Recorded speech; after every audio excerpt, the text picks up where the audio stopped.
Let's see, we do not need to go into closed session yet. So we are going to start with our invocation from Mr. Robert Schultz from North Point Baptist Church.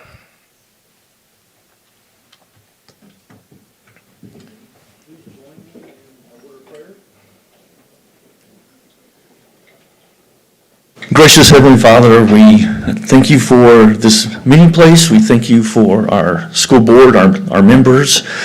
Thank you for this gathering of our community, and we especially thank you for the many schools that are represented here in our HEB community. Father, we just pause and pray for your presence. We invite your wisdom to be among us. We pray, Father, for respect to one another with kindness.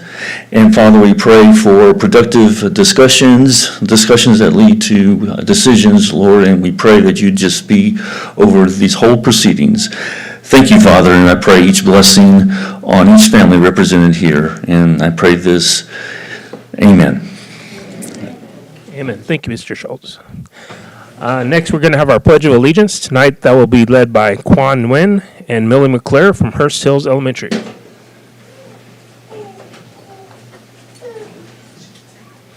We'll follow you. The American flag's over here and Texas flag's over here. Just get us started. Allegiance to the flag of the United States of America and to the republic for which it stands, one nation, under God, indivisible, with liberty and justice for all. I, the Texas flag, I pledge allegiance to thee, Texas, one state, under God, one and indivisible. All right, don't run off. We got something for you. And while I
get one first.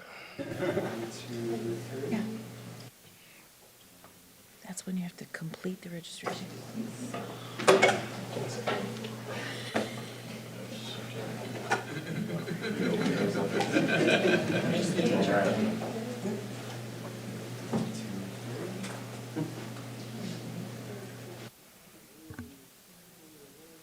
Thank you very much. Great job. Thank you.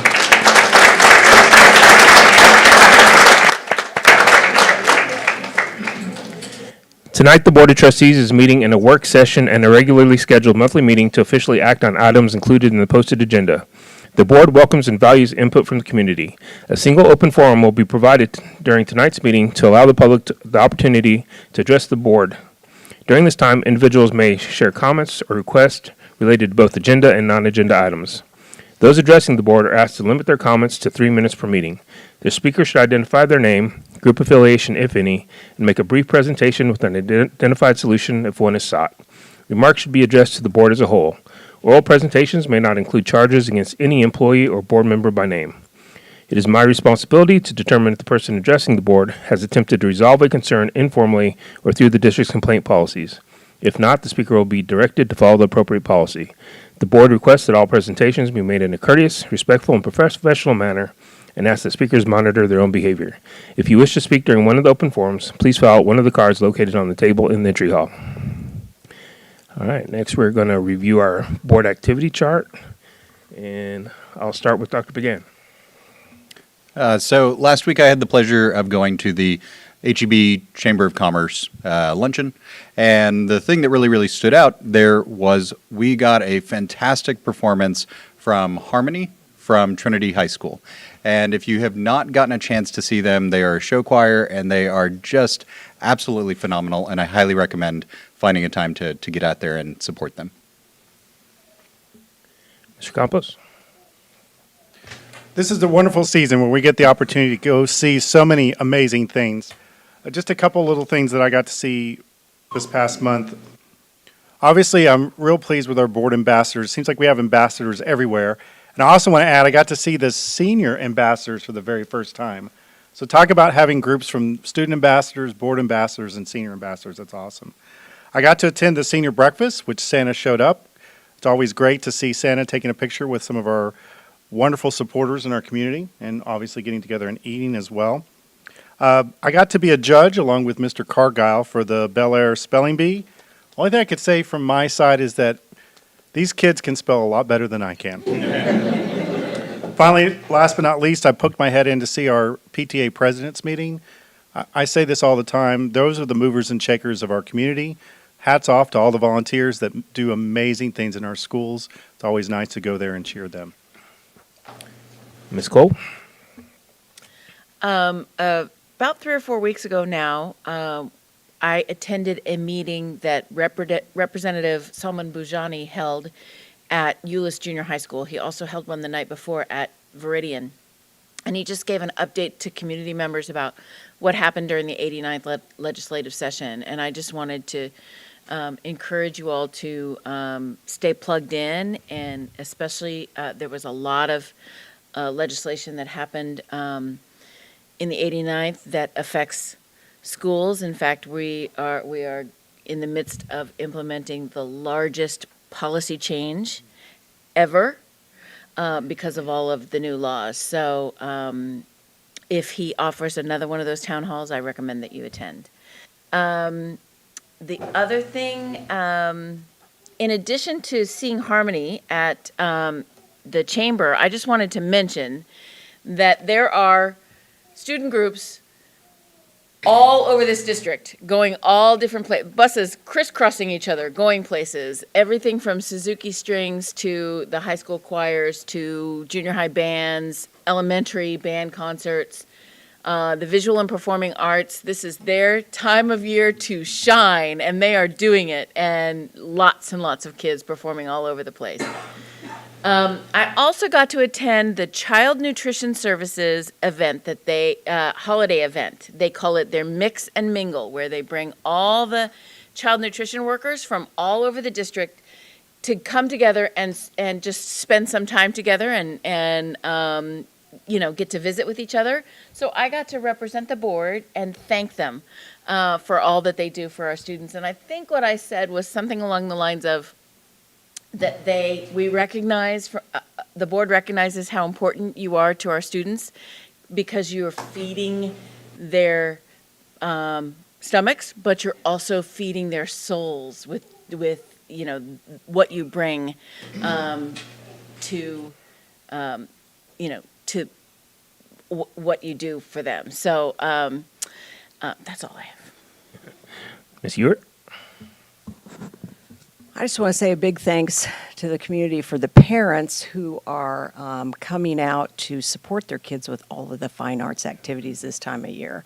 The elementary choir performed for the Retired Teachers Organization this past week, and I know there were several parents there, and I attended to watch at TCU, the Trinity Percussion group that is going to be performing up in Chicago this Next Friday. weekend, Friday, I guess, at Trinity Percussion, and we also have a central band there. But that was quite the performance at the TCU hall there, music hall, and there was a very large group of students and parents that were there to see that performance, and it was spectacular. So I know we talk about fine arts a lot, but it truly, truly makes a huge difference in the classroom.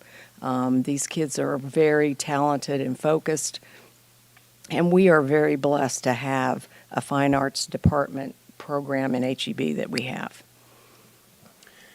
So I guess I got to experience really exciting things at both ends of the spectrum in terms of fine arts.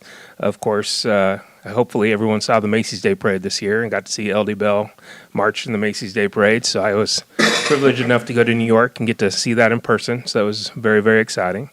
They did a fantastic job, not only what you saw on TV, but what they did as they were, marching down the streets. And even at one point when the parade stopped, one thing that most people didn't get to see was the parade stopped for about 15, 20 minutes. So our band decided to just have a pep rally for New York right there in the street. And they had the crowd going. It was great. There's lots of videos online if you want to watch them. So that was fantastic. Congratulations to those kids, and congratulations to how well they were received everywhere we went. We heard compliments about them, about how respectful they were and how well behaved they were and how focused they were on what they were doing. So that was all fantastic. On the other end, I got to come back and go to Arbor Creek and see the very first elementary school band performance. So that was exciting also, because that's kind of the new starting place for band and fine arts in terms of band instruments in the district, is these 4th, 5th, 6th graders learning to play instruments at elementary school. So that was also very exciting. All right, any comments, Dr. Harrington? Just one heads up, Wednesday and Thursday, Santa's Texas team will be partnering with Bell Helicopter, and for our longstanding tradition of flying Santa into all of our elementary schools. So that tradition will continue, and so the kids are always so excited about that. And then, I guess this is the Night of Fine Arts. I will mention, you mentioned some of these events. Our Fine Arts will also be performing at the Arlington Christmas Market, and we have groups there Tuesday, Wednesday, and Thursday of this week.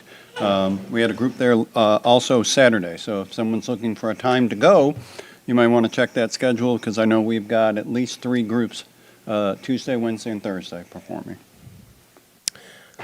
All right, any clarifications? Not at this time. All right, I'd like to say a quick thank you to our greeters this evening. You may have noticed 2 students in green blazers as you entered tonight. These students are part of the HEB ISD Student Ambassador Program, which is a select group of students chosen through an application and interview process to be the face of the district. They are trained to assist with public relations and communication services and are given the opportunity to positively promote HEB ISD while developing leadership skills. Tonight, we have Shakir Ben Skoda, who's a senior at Trinity High School, and we also have Amelia Gaiman, who is a senior at LD Bell High School. We have been using this opportunity to hear the voice of our district students by asking the ambassadors a question. This month, the question is, over the past week, I've had the opportunity to work with several groups of ambassadors. Last Monday, I met with the board ambassadors. On Friday, I had the privilege of sitting in on a meeting with the senior ambassadors. And tonight, the board has the opportunity to hear directly from 2 of our student ambassadors. I would like to ask each of you to share your personal definition of what it means to be an ambassador, and to reflect on how your time serving in this role has impacted your school and the broader HEBISD community.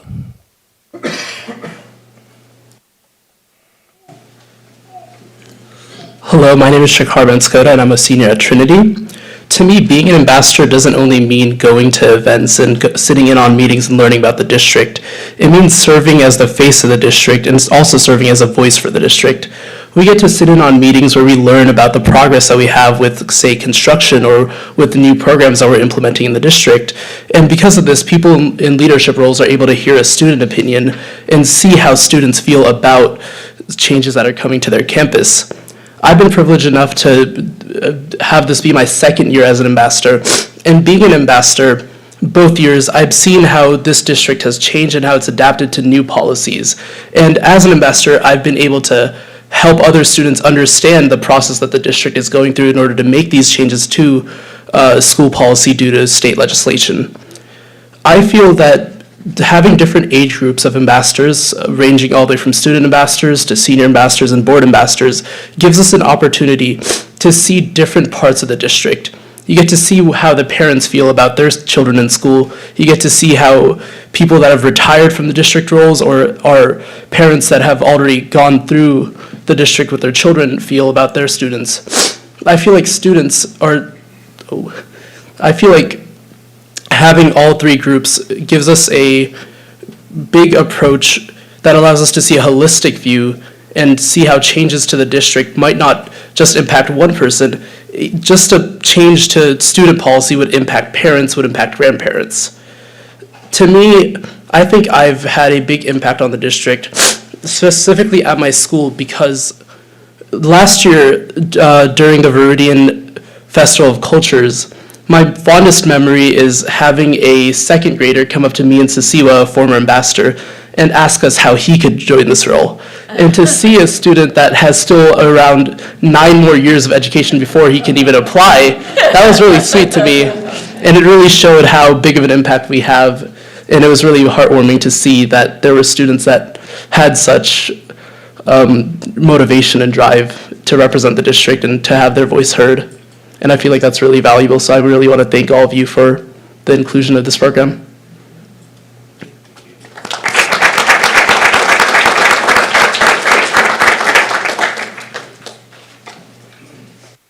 Hi, my name is Amelia Gaiman, and I'm a senior at LD Bell High School. A few weeks ago, I had volunteered at the Veterans Breakfast here in HEB. These are veterans, men and women, young and old, and while yes, we helped them get an amazing breakfast, we also offered them a listening ear, an opportunity to share their experiences and express our admiration for their courage. And I feel like this represents an important aspect that you don't really see as student ambassadors. As a daughter of a teacher, I see constantly there's a division between students, administration, and community. And I believe that ambassadors are links that bridge this division. I've seen firsthand even how ambassadors are able to link these communities and act as catalysts for camaraderie and community that makes HEB such a special district. We help our community show that students care about them and give board meeting people such as yourselves a chance to see that we have respect for you and admiration. And I think being an ambassador is more than a personal opportunity to sculpt my own skills, but also to connect HEB and establish true community that you don't see in other school districts, such as this. Thank you.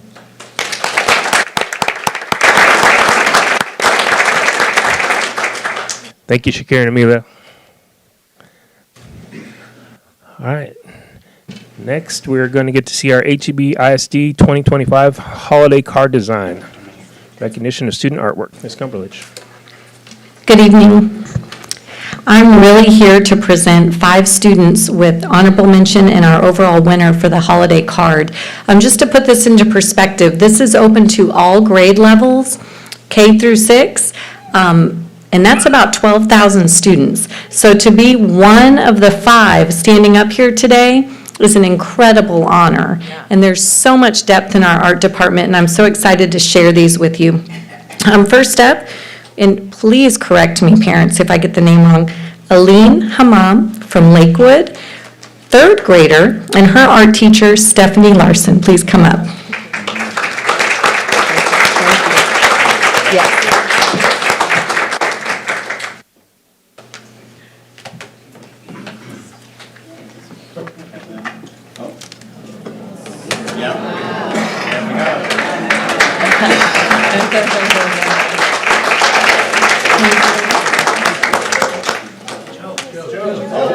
Yeah, we gotta say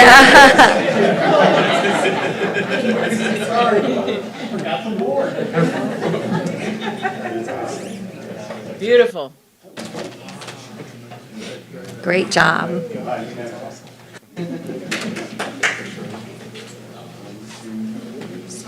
And Mom, if you want to come in the middle, get a picture. Now, don't be shy. Thank you.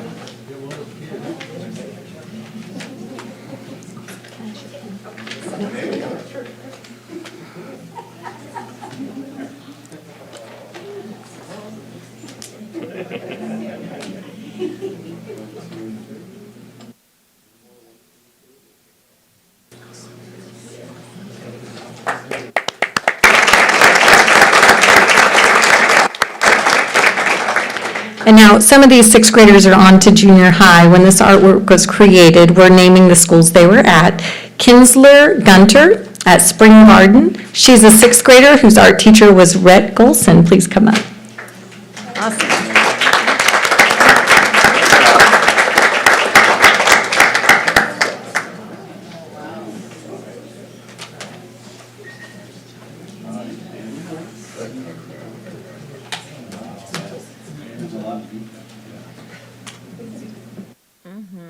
Very good.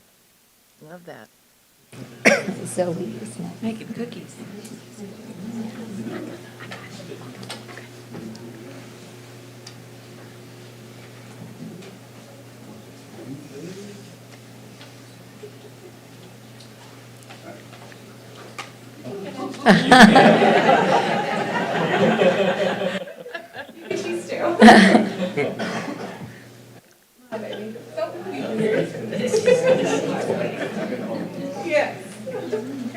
Awesome.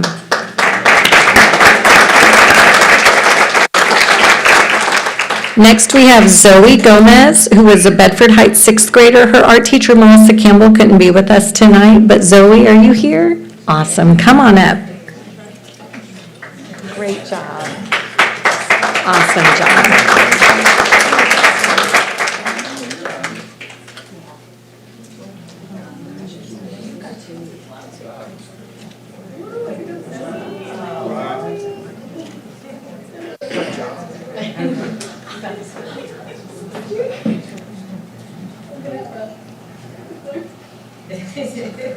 Future here.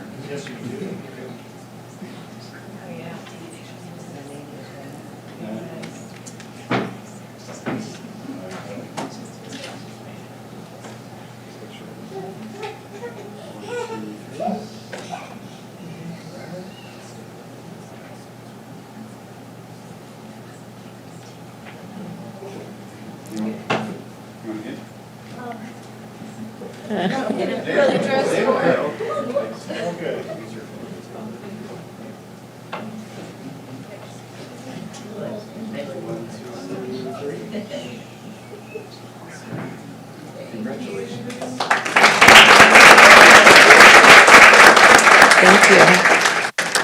Next up, we have Claire Adams, Lakewood Elementary fourth grader, and her teacher, Stephanie Larson.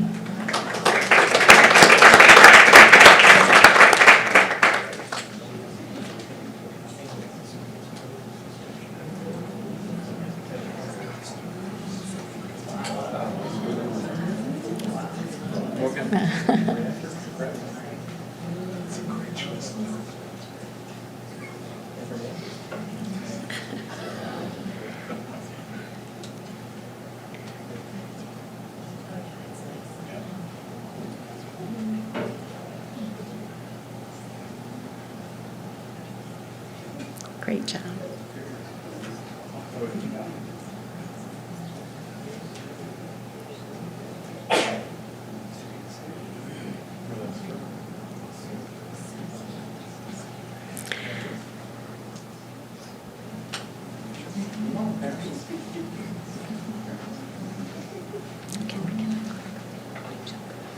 Okay.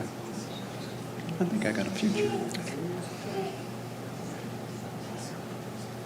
Great job.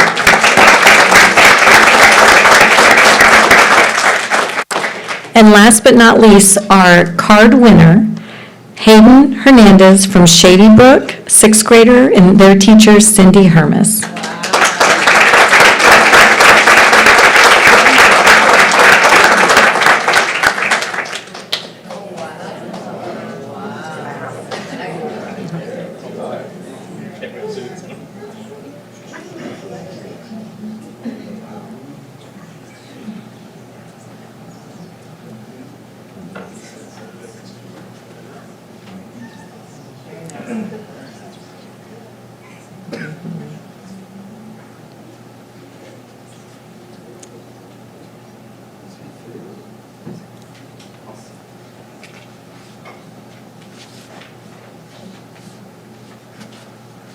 Can I get principal or principal up here too? Yeah.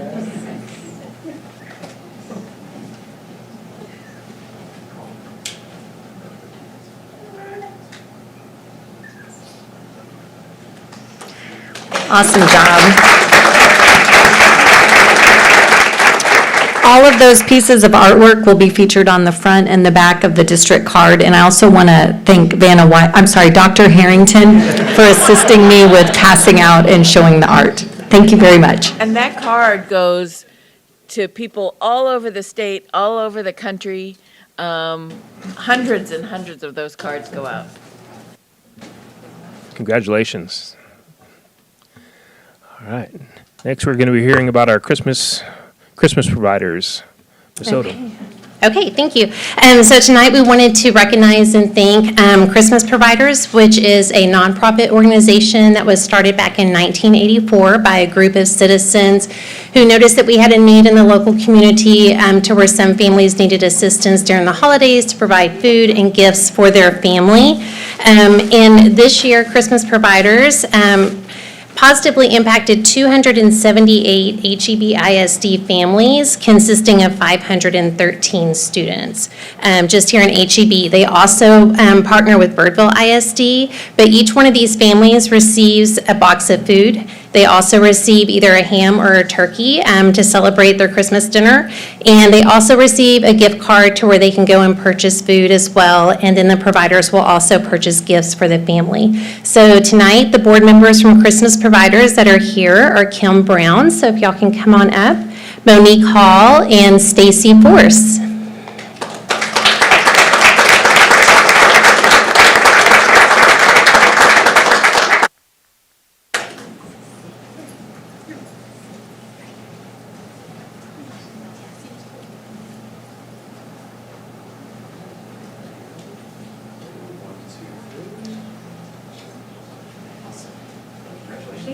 Thank you. Thank you.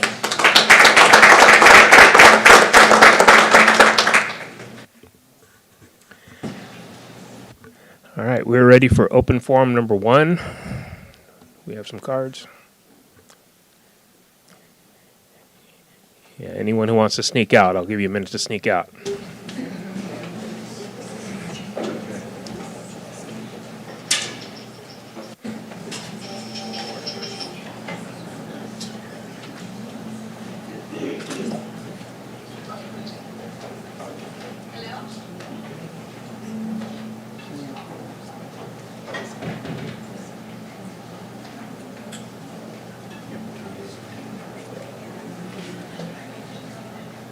About the same thing.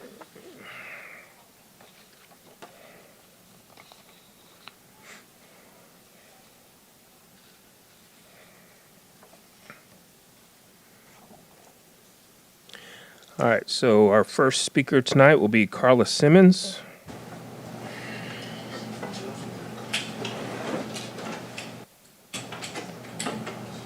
She just stepped out on a phone call.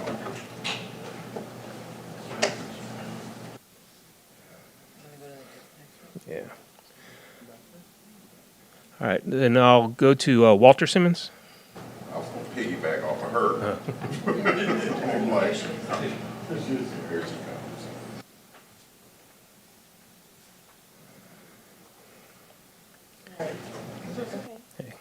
When we speak, we all go to that microphone. Yeah. And reminder that you have 3 minutes and the time will be on the screen. Okay.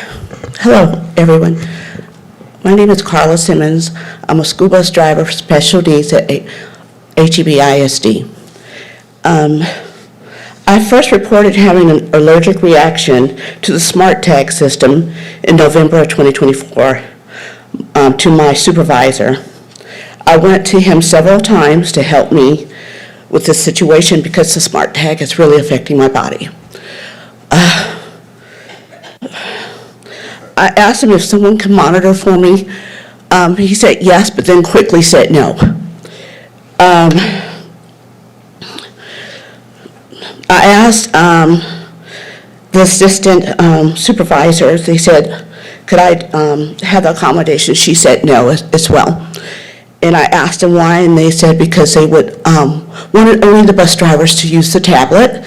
And I said, well, only the bus driver to use the tablet for the reasons to load the kids on and off the bus. And I said, well, the monitor loads the children off and on the bus, not myself. I only drive and drive to the location, and the monitor gets off and hands the child to the parent. They continue to say no. So I've been driving with discomfort and pain all through my body, and I went to HR department, and I explained what was going on. In the last 2 weeks of school, I didn't even realize it was that long, because I'm trying my best to keep everything together. And they immediately took over and said, you can have accommodation for 2 weeks, but you have to come back when school resumes, and you have to come with a doctor's note. When the school did resume, I did come with a doctor's note. I didn't come for a week because I was trying to get my doctor's note together, so I had to use more time, which is used against me. So I had to use all my personal days at the beginning of the year. They were clear. Had to use my sick days. So I only had a little bit of time going. So I went on and I got the doctor's note, and they said, oh no, we can't use this because it has to be a disability, listed as a disability. Well, that's not what it says in the FMLA papers. It does not state that. So I said, okay, so I went back to work again. And I'm continuing trying to drive, and this is painful each and every day. It's just consistent when you're in front of it, and I'm working for 8 hours a day. I do morning from 6 to 9, and then again I'm driving in the afternoon for my midday, and that's another 2 hours, and then again from 2 to 5, that's another 3 hours. This is a long process, and I'm trying to keep my job because I love my children. I love them. They're beautiful, and I'm trying to keep my job. So I'm still driving, and the pain is going on. So the afternoon of November 5th, I parked my bus right in front of the building, and I asked someone to please take over. Thank you. Okay, I'm sorry. I was hospitalized because of this. Thank you very much. Thank you. All right. Walter Simmons.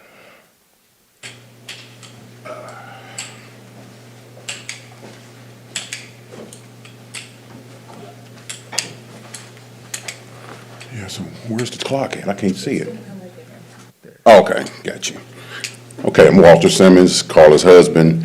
Just I want to piggyback off what she was talking about, that they were on her about getting the doctor's appointment, or not the doctor excuse, with a return date. But they wouldn't give her a return date because they said we can't diagnose her yet. So they want to send her to a specialist. In the meantime, they're still harassing her about getting that return date from a doctor and everything. So, and Carla's one of the nicest people you ever run across. I mean, it's just ridiculous that they would treat her like that. Well liked by the two students, parents, and other drivers and all that. But to me, it was ridiculous that that she had to get treated the way she did, because she didn't do anything to try and hurt herself. That smart tag, the waves of it, they bother her. So it's almost like you feel like a sickness coming on. You can't stop it or whatever while it's sitting, because you're driving and the smart tag's right here. It's almost like a big supervisor right here breathing on you or something. So, but the bottom line is, it was an unsafe situation keeping that smart tag right there, and it's hurting her because she's got to keep paying attention to that when she's got a bus monitor that could actually do the job of inputting information if they needed and all that. But the thing of it is, they just didn't care about all that. And she wound up just losing her job last Monday, because they said she didn't have any more time left, and she couldn't get a doctor's excuse saying when she would return to work. They cut her loose, HEB-ISD. And it's really unfair how they did that. And to me, it's just ridiculous, because like I said, I can speak on safety. Been a truck driver since 1987, over 4.5 million miles safe driving, so I know about trying to watch out for things that won't be a distraction. But But like I said, it's just a shame that it got to this point. And like I said, they basically didn't want to accommodate her, and it's like, they easily could have done that. But they want to keep pushing it, and now it's got to this point. And so all she's wanting is her job back. You know, she wants to get treated decently, because that's the kind of person she is. So like I said, I just don't understand why they got to keep pushing that agenda, but somebody needs to check on them because they've done other workers the same way, other drivers. And that's all I got. All right, thank you, sir. Our third speaker is Alfredo Salinas Jr.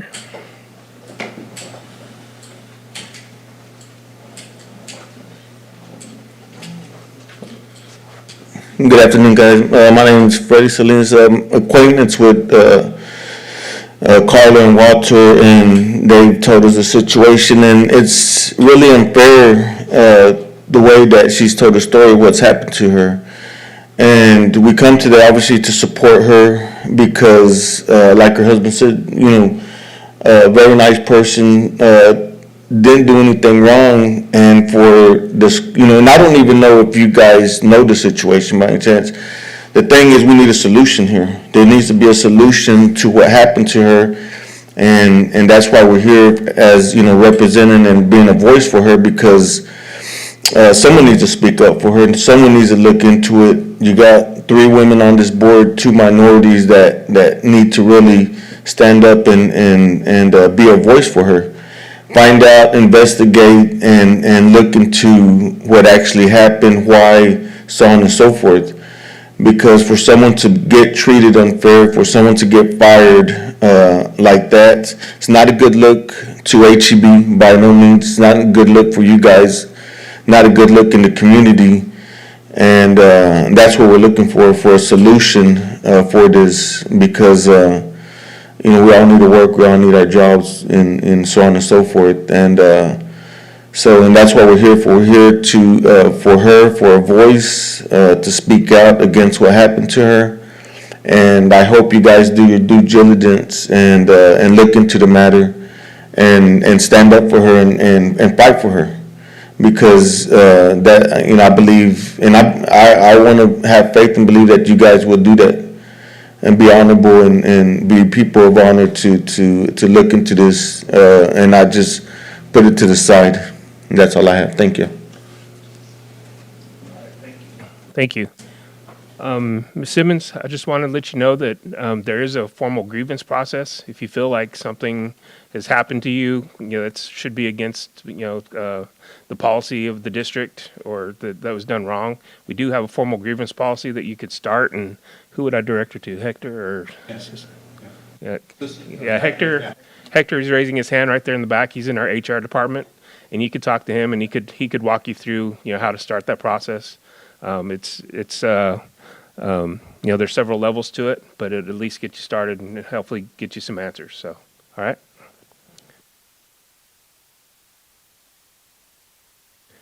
All right, and our fourth speaker is, well, I guess it's Wendy Parmalee and Betty Edgington. Jump for Joy.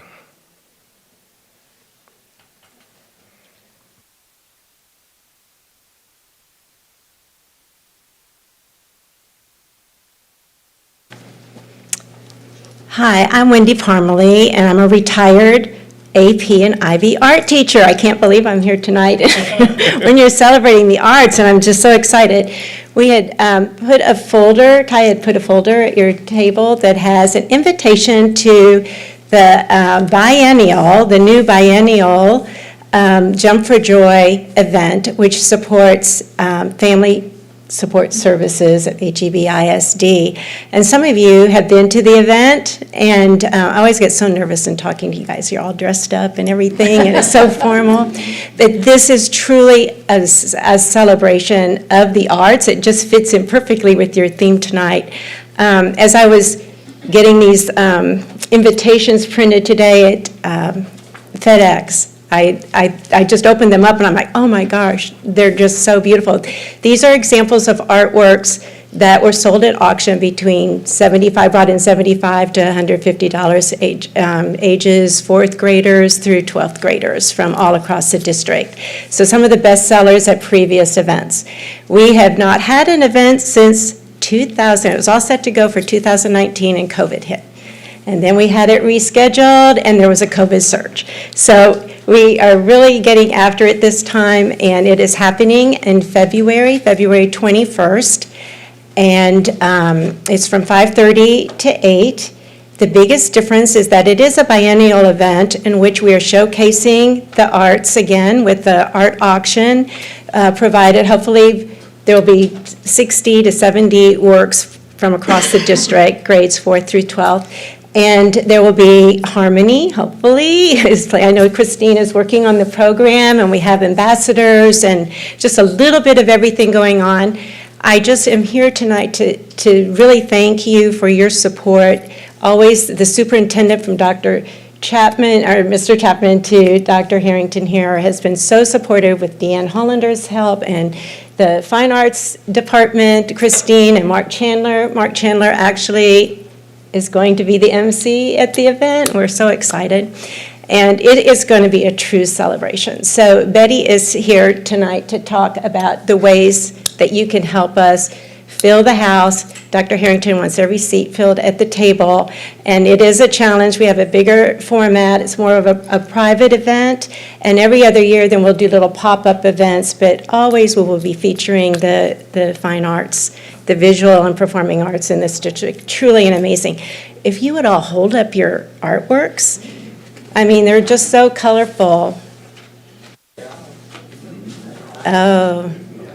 And while you're doing that, because we only have 7 seconds left, Yeah, I yeah. have to talk really fast. We just would like to ask you to help us just get the word out about this event. We've taken a big leap of faith, and we are selling tables for $1,500 a piece. And so we need your help. If you know of a business or an organization or a church or even your neighborhood, or if you want to just pass a hat somewhere, we would love, our emails are on here. You can just give us a call. I know we're through. Real quickly, on the back, look at the bottom that gives a description of your artwork. If you have 2 stars on that, would you raise your, 2 hearts. Would you raise your hand if you have 2 hearts down by the bottom on the back of the envelope? On the back of the envelope. Oh, well. Okay, Ty wins 2 tickets. Ty wins 2 tickets to our event worth over $300. So y'all can wrestle her for that one. So we thank you so much. Appreciate it. Yes, thank you. Bye-bye. Thank you. See you there. All right, Dave, that's all the cards?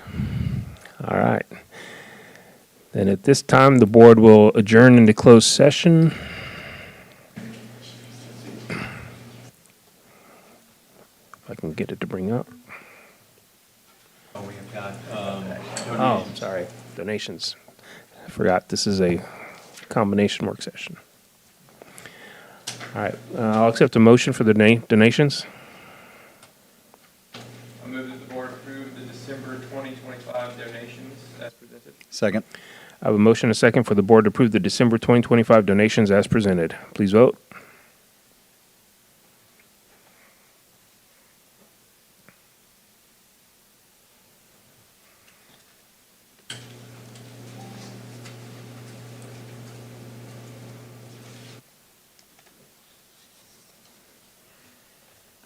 And that motion passes. So I'll turn it over to Ms. Cole for the presentations. Yes, so tonight we have a grand total of donations of $8,000 coming into the district from all of these wonderful donors. So first up, we have Dr. John Began. He has a certificate for DAF Giving 360 to Bedford Heights Elementary. This is a $1,500 donation, and it's going to be used to purchase language books to support Spanish immersion classrooms. And Miranda Martin is here to accept the certificate.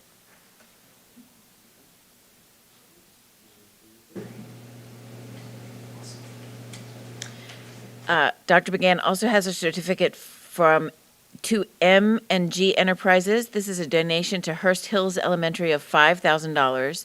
It's going to be used to help cover the expenses of educational Austin field trip to the Capitol for all 4th grade students. Misty Donahoe and others are here to accept. We have Gretchen Morgan, fourth grade teacher. Money's going to our fourth grade awesome. Awesome.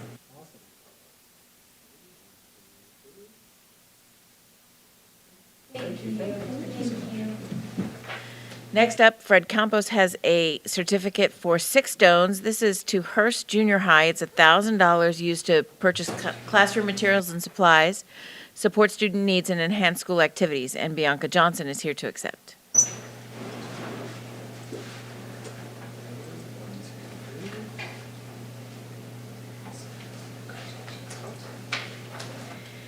And then lastly, we have a certificate for Robert A. Smith. This is a $500 donation to Child Nutrition Services Department. And this is used to pay negative student balances in Shady Oaks Cafeteria and remaining balances to the cafeteria's Angels Fund. It says Mariella Cates, but I don't see her, so Dobie?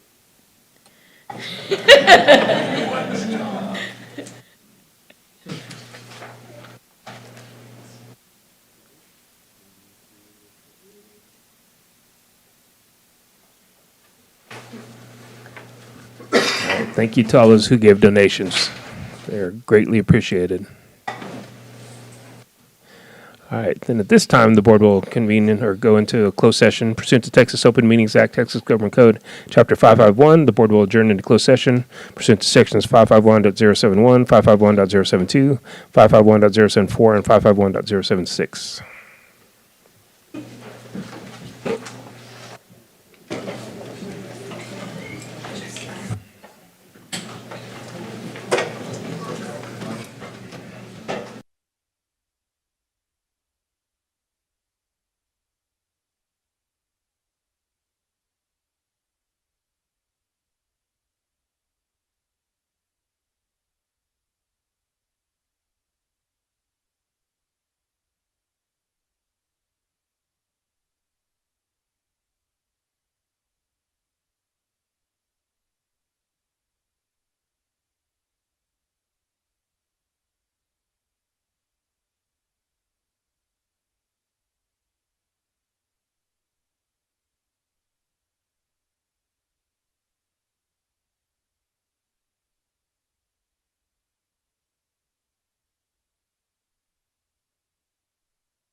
Joe, I needed a snack. No, I get it. From dinner.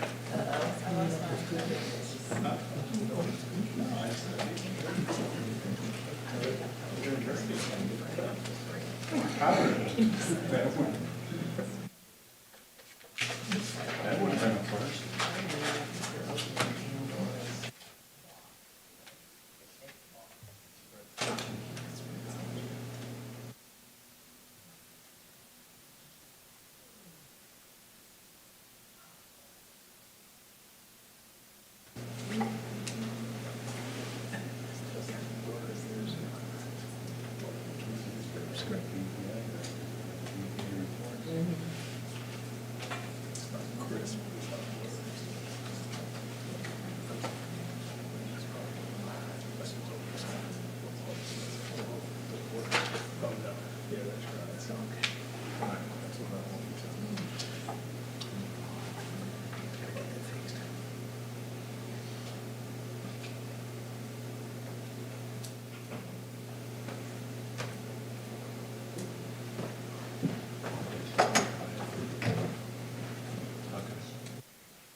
At this time, the board will reconvene into open session.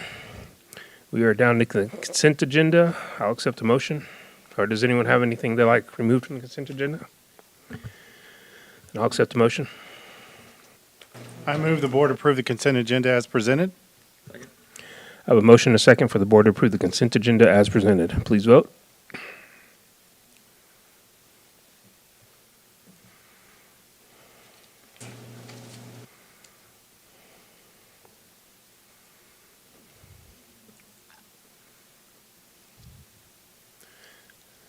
We have one vote.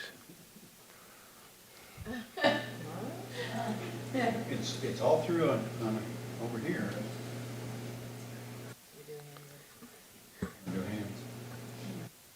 Yeah. Okay. And that motion passes. We're ready for reports and presentations. Did anyone have any, or sorry, 13.01. Does anyone have any questions on employments, resignations, and retirements? All right, 1302. Any questions on disbursements for the month of November 2025? All right, 1303. Visual and Performing Arts update. Ms. Cumberledge.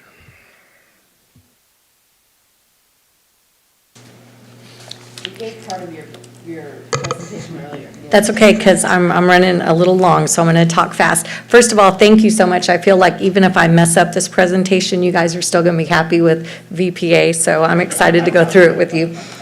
This is just a little bit, it's the first time I've been in front of you in the 2.5 years I've been in this position, so it's a little bit of an update, also celebrating what's going on in our district.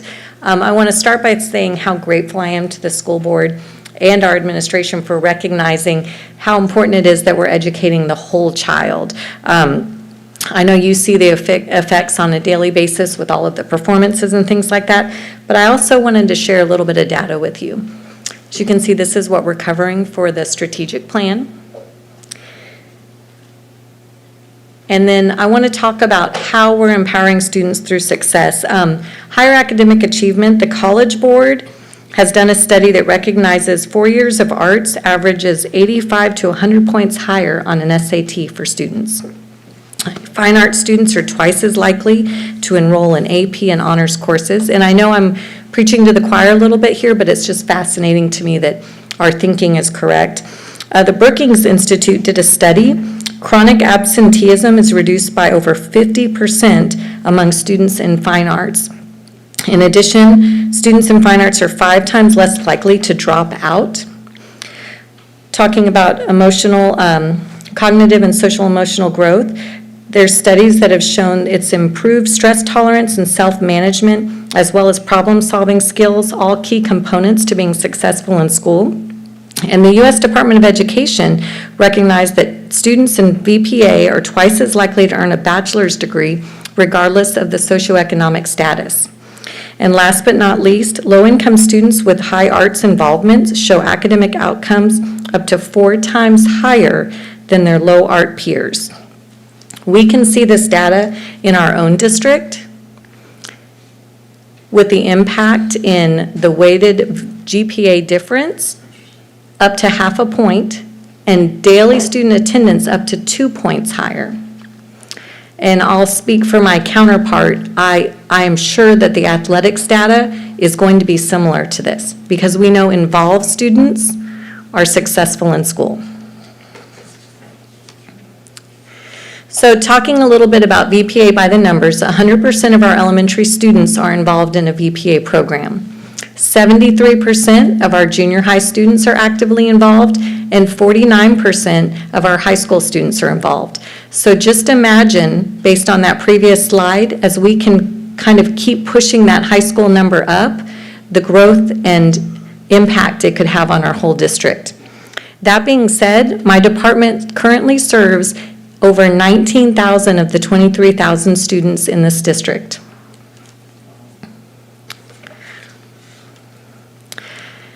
This is just an overview of the VPA programs that we offer. And I'm here to kind of highlight some of the great things happening, but there's great things happening in every single department. So I kind of want to talk through those just in general. Starting with art, we've been able to do a lot of really neat things with art. Social media in our district has really been a great avenue to highlight some arts. If you've been through the Pat May lately, we have student artwork that we're going to be rotating on a daily basis, and then we're reimagining our district art show. In the past, it's been 1 hour on a Saturday, and if you could make it, you got to see it. This year, we're going to take over the Pat May a week in March and have an open house throughout the week where families and communities can come up. You'll see students with stickers that say, "Ask me about my art." So it's more of an interactive event, and it gets everyone just a little bit more of a chance to see the art. In music, I specifically picked this picture because this is one of our elementary music campuses, not a theater campus. And I kind of want to brag on our elementary music teachers, actually all of our elementary VPA teachers.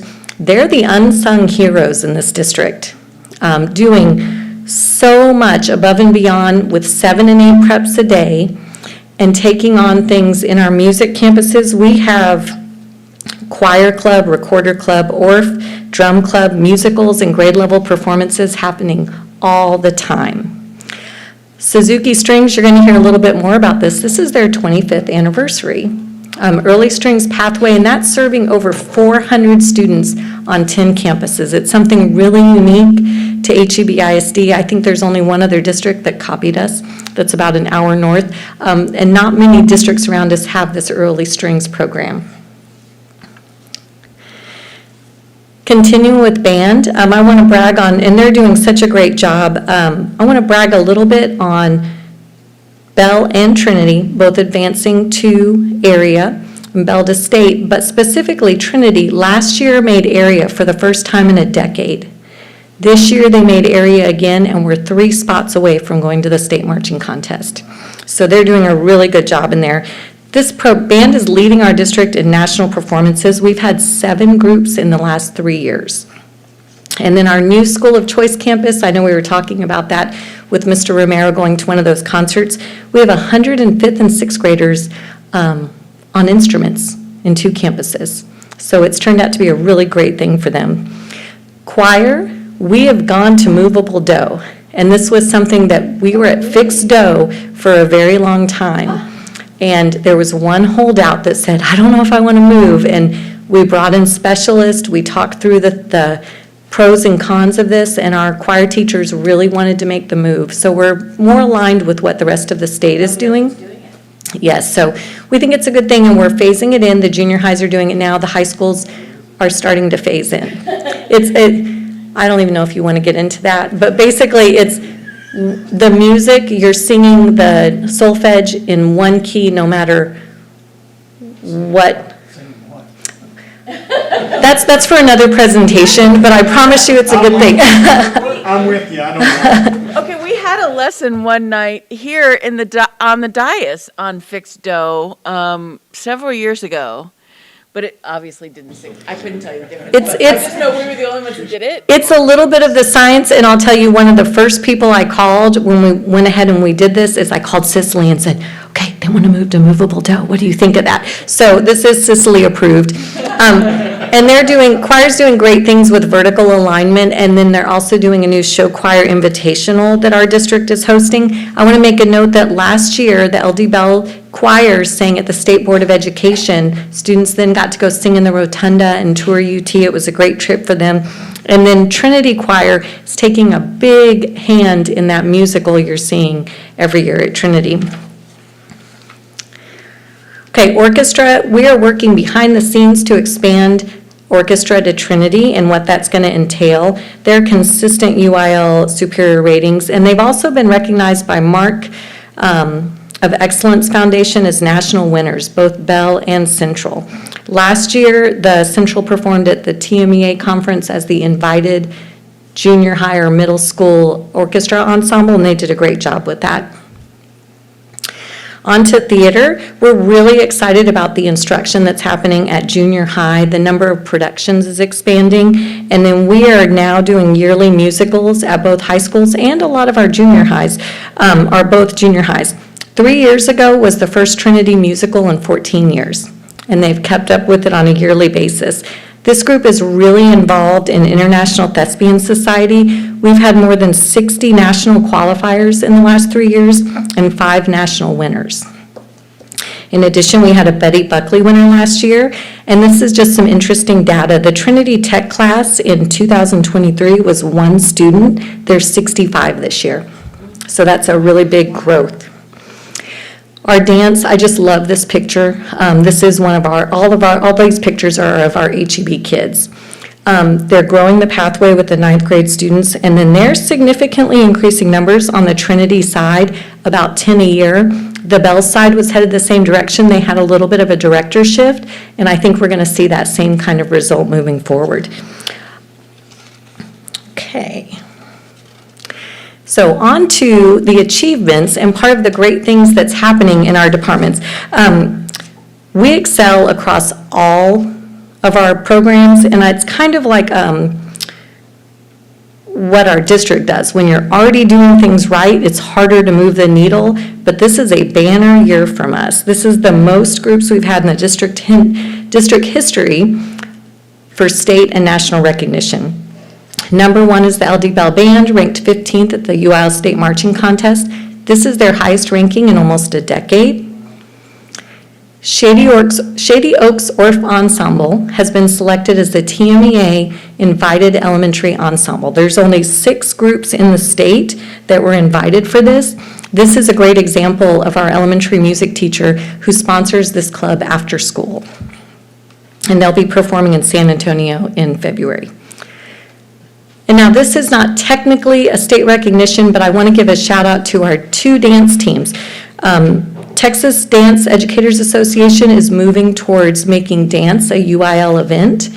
And part of that was a pilot program 2 years ago when I reached out to our sponsors and said, do you want to be a part of this? Both of them said yes. So they've been involved in this. Now we're in something called a monitoring phase, and both of these groups are in first divisions for that program. At the national level, the LD Bell Band just performed at the 99th Annual Macy's Thanksgiving Day Parade, and I cannot tell you what an incredible trip this was. These kids were up at 5 a.m. and just going throughout the day, but they loved it, and they're kids, so they can do it. I was struggling, but they were fine. They got to do the Today Show, the Rockettes, Times Square, Central Park, Wall Street, 9/11 Memorial, Battery Park. A dinner cruise around the Hudson was our finale, and it was the greatest ending for them. I have to tell you, and I've gotten a chance to tell a few of you, the night that the students went to a Broadway show We were all dressed up, we had a dinner together, and I was sitting at a table with some of the directors, and a student walked up and asked the director, "What movie are you seeing?" And the director said, we're not going to a movie, we're going to a Broadway show. There was no understanding, and he goes, "It's like a live movie," and he goes, "Oh, that'll be cool."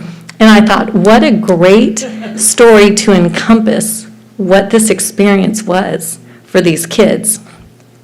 Just life-changing. And right now, our central, and I encourage you, I tried to attach the video of the Raider performance, and it was a little bit too big of a file, but you could probably Google it. There's a video from a skyscraper that someone posted of the LD Bell Band having their pep rally. It's been viewed almost 120,000 times and shared more than 100 times, or 100, well, something. It's a lot. So it's really kind of a neat experience. Right now, the Central Full Orchestra is on their way to the 79th Midwest Band and Orchestra Clinic. They left after school today, and I want to give a little bit of a shout out. This is not a class. This is band and orchestra meeting together after school to turn into a full orchestra. And last year they went to UIL and they made a first division. And I was so moved, I went up to Tara Truex and I said, "You should submit that for Midwest. Just submit that recording because it was that good." And she's probably not speaking to me right now because the week of these performances are so stressful. But she afterwards is just going to be over the moon, and they're just going to do a fantastic job. In addition, our Trinity Percussion is on their way to the Midwest Band and Orchestra Clinic. Now, the full orchestra, Midwest is, I think, one of the highest honors that a music program can be invited to. They don't have a quota. They don't say, we're going to pick 5 orchestras and this many percussion ensembles. They say, who's up to standard? Central Full Orchestra is the only middle school orchestra performing.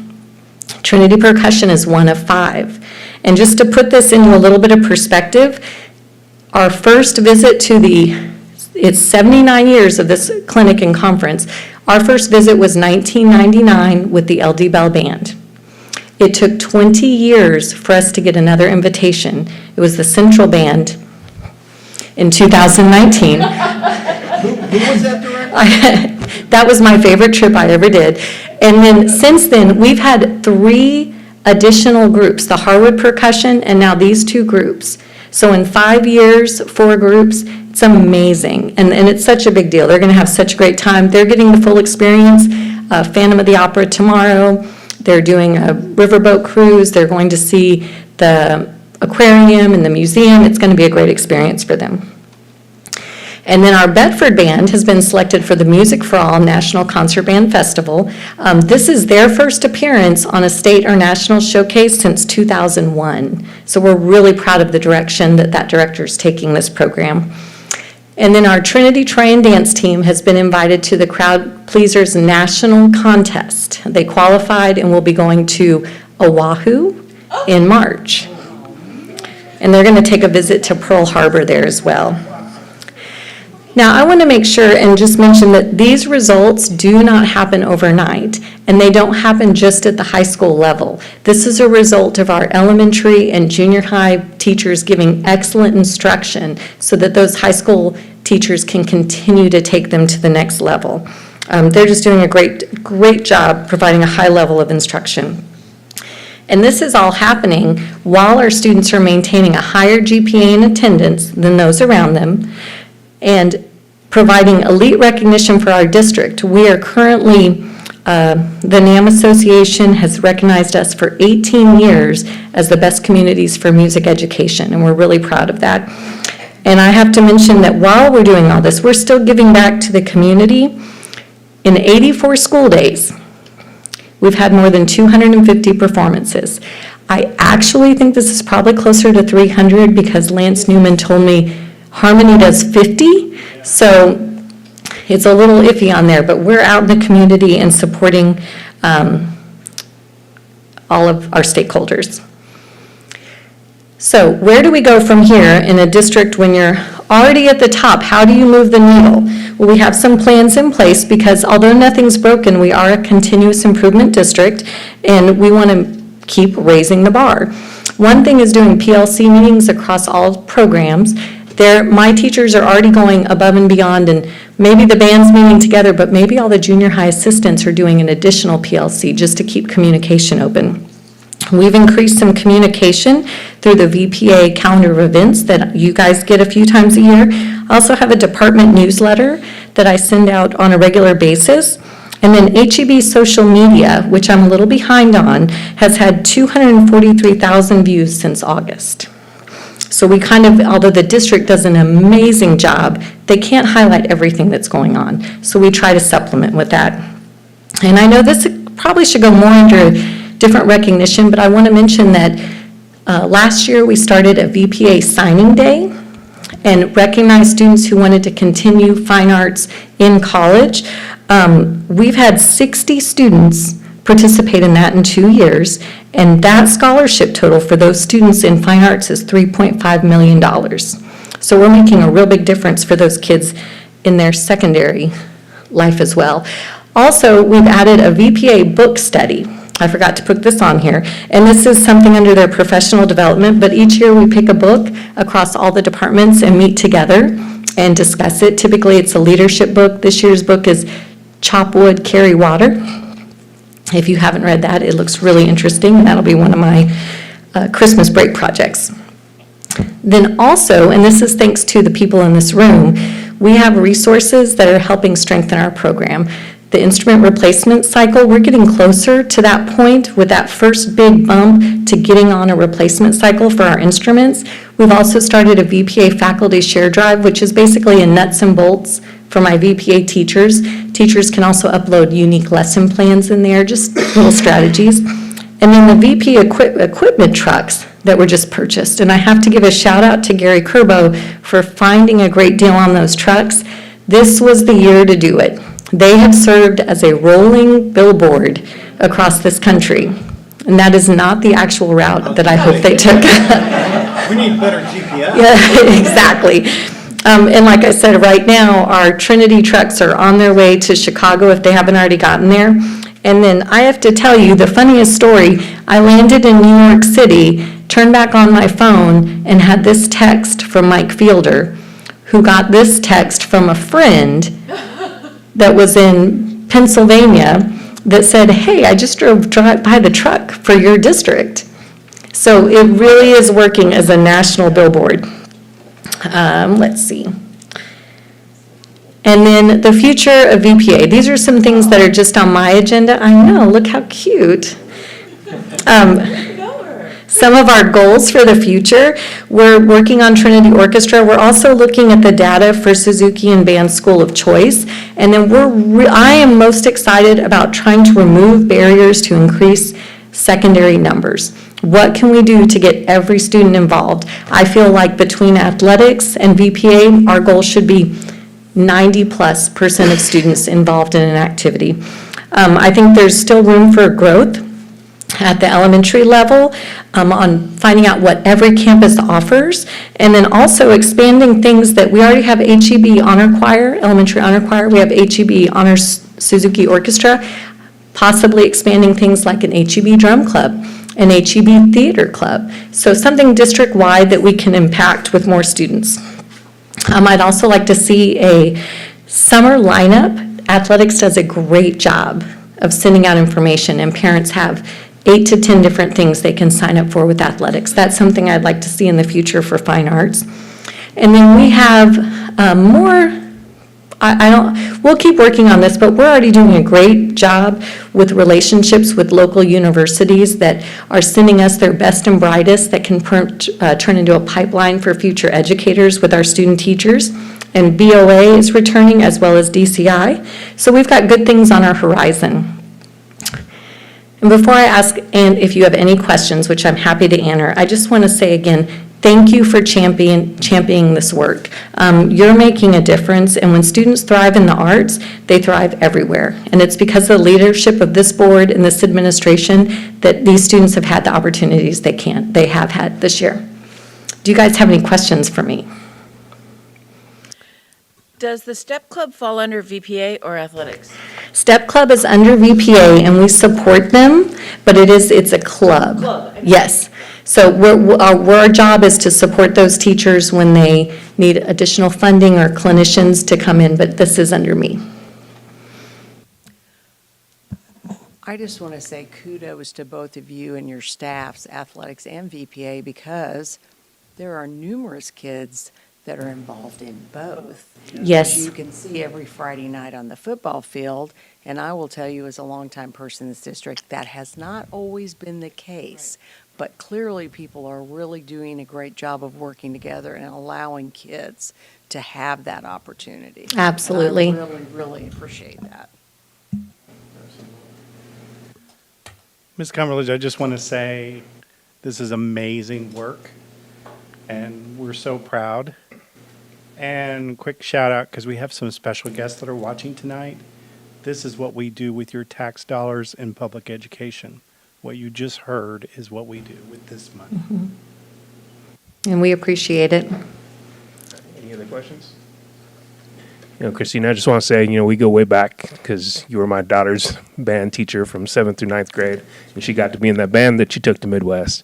And I just remember that year because you were working on remodeling your house, and we were talking a lot about that stuff, and going through that process. That's kind of like where I first felt like I started to understand how your mind worked, because you were always like scary thing. Yeah, it was a little scary until I saw the performance, and I was like, that's what she was doing. Because truly, to this day, that is one of the best performances I've ever seen. Was that Midwest that Central Junior High did? Sometimes, it's on Prime Music. I can bring it up on my phone or listen to it at the house if I ever want to hear it again. Mm-hmm. But just the ideas that you were coming up with that sounded crazy when you told me, yeah, I got this kid, he used to be my student at Bedford, now he's a blues singer, and we're thinking of using one of his songs, and you just send it to a composer, and all of a sudden you have this great work of art that just blew everyone away. So thanks for always keeping the bar high and working for all these kids, because I think you opened up a floodgate with that performance, and now we're leaving tomorrow. We're going to go see 2 groups play. So And it's going to be amazing. Yeah. We're very well represented Yeah. around the state and country. Yeah, thank you. Anybody else? All right, thank you so much. Thank you. All right, 13.04, Girls Flag Football Report. Mr. Fielder. Good evening. That'll be a tough act to follow there, right there. She did a great job. So thank you for your time tonight. I'm coming to you to report on girls flag football. It's another opportunity for our females. And it falls under strategic plan, quality indicator 5, goal 1. Currently, we have 14 opportunities for boys, 14 opportunities for girls in our that fall under the athletic umbrella. Take a look at those. So this would be an additional opportunity for the girls. In 2022, just a few short years ago, Fort Worth ISD needed another sport for their girls athletic program. And they polled the audience. They just went out and said, what should we add? And the surveys came back, and they landed on girls flag football. And as of last spring, which was spring of 2025, 54 high schools in Dallas-Fort Worth were playing flag football. And it all started from that Fort Worth ISD saying, hey, we need to add something. And the Cowboys got involved, and the Cowboys have kind of supported this deal from the get-go. So as I mentioned, now it's gone from Fort Worth ISD and their schools to 54 in Dallas-Fort Worth. Last spring, the first ever girl earned a scholarship to play college flag football at Texas Wesleyan. It was a Northside High School female.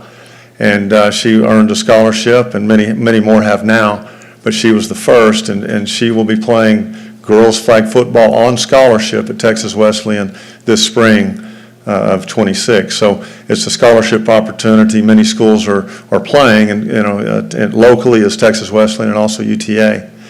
So looking forward to the spring of 26 here in just a couple of months. The number will go from 54 schools in the Metroplex to 68, 20 districts statewide, and over 200 high schools statewide will be playing girls flag football, including our two. Future events, we happen to be hosting the Global Flag Football League tournament at Pennington Field this July. So this all squares nicely. And then this will really take off. This sport is really going to take off in the summer of 28 when it's an Olympic sport in the Los Angeles Summer Olympics. It'll take off and grow even more in popularity. These are schools that played last year. There's 54 schools up there. The Dallas schools, Carrollton, the South Dallas schools, Arlington, and Fort Worth. And now we've from 54, we've grown, so we're part of that next 20 or so that are playing. And when you think about, there are 256 roughly, if we've got 32 districts and there's 8 schools per district, 256 6A schools and 5A schools, so over 500 5 and 6A schools. So if we look at this, we'd be one of the very first. We'd be one of the first school districts that are undertaking this. Currently, girls flag football is a club sport. UIL is studying it to become a sport that would fall under the athletic program. But currently, it's a club sport. I mentioned the Dallas Cowboys grant, $5,500 per school. We'll use that $5,500 at each high school to pay our coach. And also there will be a volunteer. Our coaches, by the way, at Bell, Jamie McGee, at Trinity, Peyton Searcy. And they are varsity football coaches. They both happen to be D-line coaches. But each of them with one volunteer will coach their respective teams. Part of that Dallas Cowboy grant, along with the $5,500, is 15 uniforms and flags and a ball. And so all that's provided. There are 15 roster spots, and the kids, when they get on the field, they're playing 7-on-7. And then we look at the possible placement. So the two groups up there those are divisions that played last year, and they're looking to fit us in, and just trying to keep the numbers comparable from district or from division to division.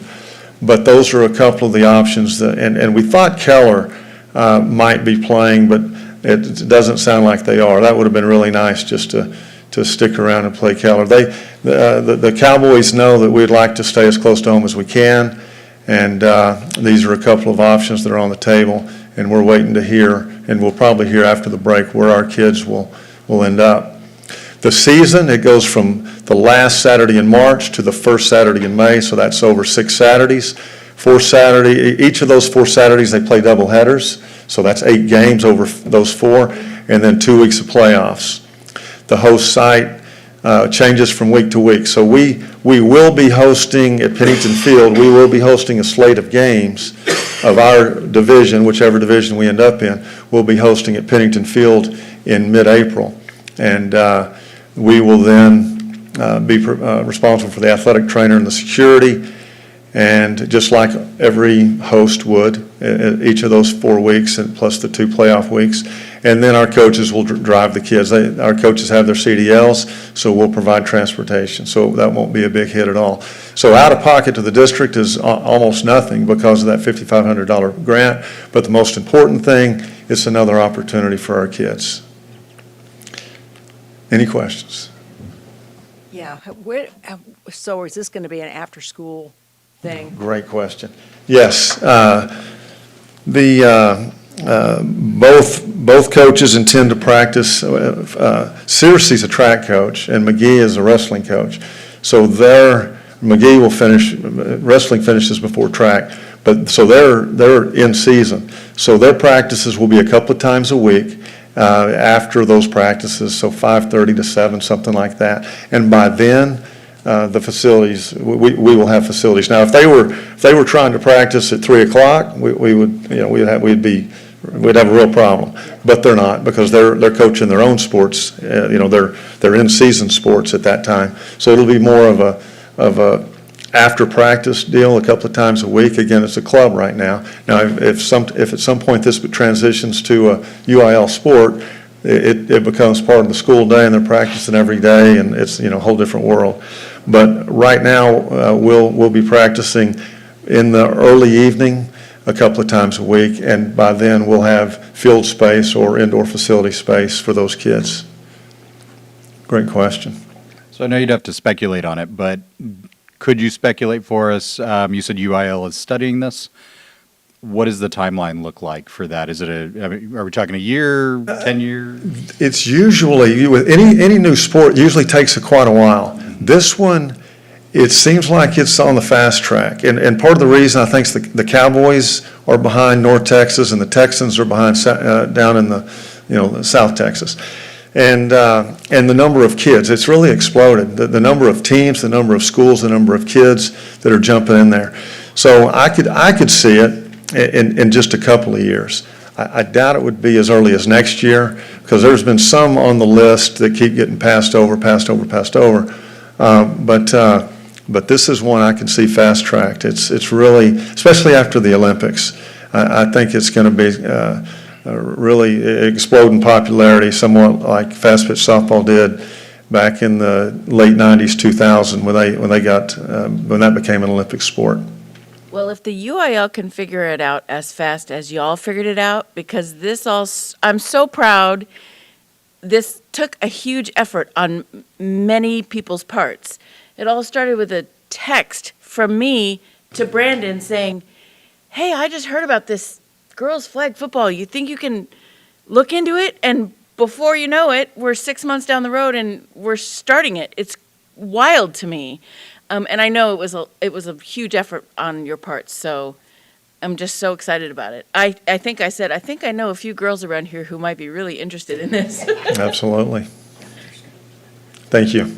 So are we our ninth graders going to be playing too, or is it? Yes, sir. High school, so ninth and above. We had a couple of eighth graders that were interested, so I put out the call back to the Cowboys, and I said, can an eighth grader in the feeder pattern play? And they didn't want to open up that door, because it's, they do it for us, they got to do it for everybody. So it is 9th through 12th. It's basically a high school offering at this point. Mike, what if we have more than 15 girls who are interested in this? There will be cuts. However, the Cowboys will provide 15 jerseys, uniforms. It's more than jerseys. And we're going to buy a few more, so maybe up to 20. So we hope to keep from 15 to 20, depending on how the coaches they're going to evaluate the kids, and they're going to have to cut it down. If they have 30 or 40 kids, that won't work. So we're going to have to reduce that down to 15 to 20. But we've got to keep in mind only 7 are on the field at one time. So if you platoon, you've got 7 offense, 7 defense. That's 14. So anyone in addition to that is not a starter on either side of the ball. So, if at some point it becomes a UIL sport, we would probably have a varsity, a JV, a freshman, et cetera. Sorry, go ahead. I was going to say, I've had more people talk to me about this than almost any other single thing that I've heard recently. Wow. There's like a groundswell of real excitement about this. Yes. And so I don't know how long the Cowboys grant is going to last or how far it actually gets us. Right. But I hope that you're hearing that there's support for this. And so if there's district money that needs to be spent, because they give us one ball, maybe for a couple more balls. Right. More things that we need to really make this go. But to your point about this UIL looking at this in the next couple of years, if it does become a UIL sport, have we looked at the logistics of that, locker room space? We have not. Field space? I mean, it's something that we ought to start to consider now. Sure. So it doesn't hold us back when we get a couple of years down the road. Right. And right now, we've just been trying to position ourselves to participate as a club.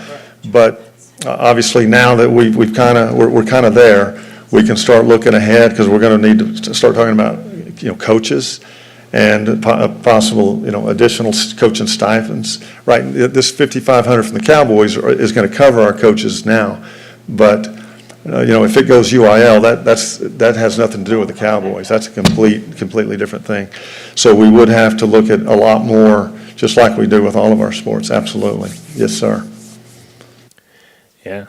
It seems like usually in flag football, lots of the players play both ways. So, Yes. So even though you only have 15 maybe on the team, you still have plenty of kids because a lot of them are playing both ways. Yes, sir. Very true. All right. Awesome. Any questions? Thank you. Thank you, Coach. All right, 13.05 Bond 2023 Construction Update. Mr. Minor. Good evening, ladies and gentlemen. So I'm excited to bring you some progress. It's been a little while since we've talked about what's been going on and all the dust that we've been making.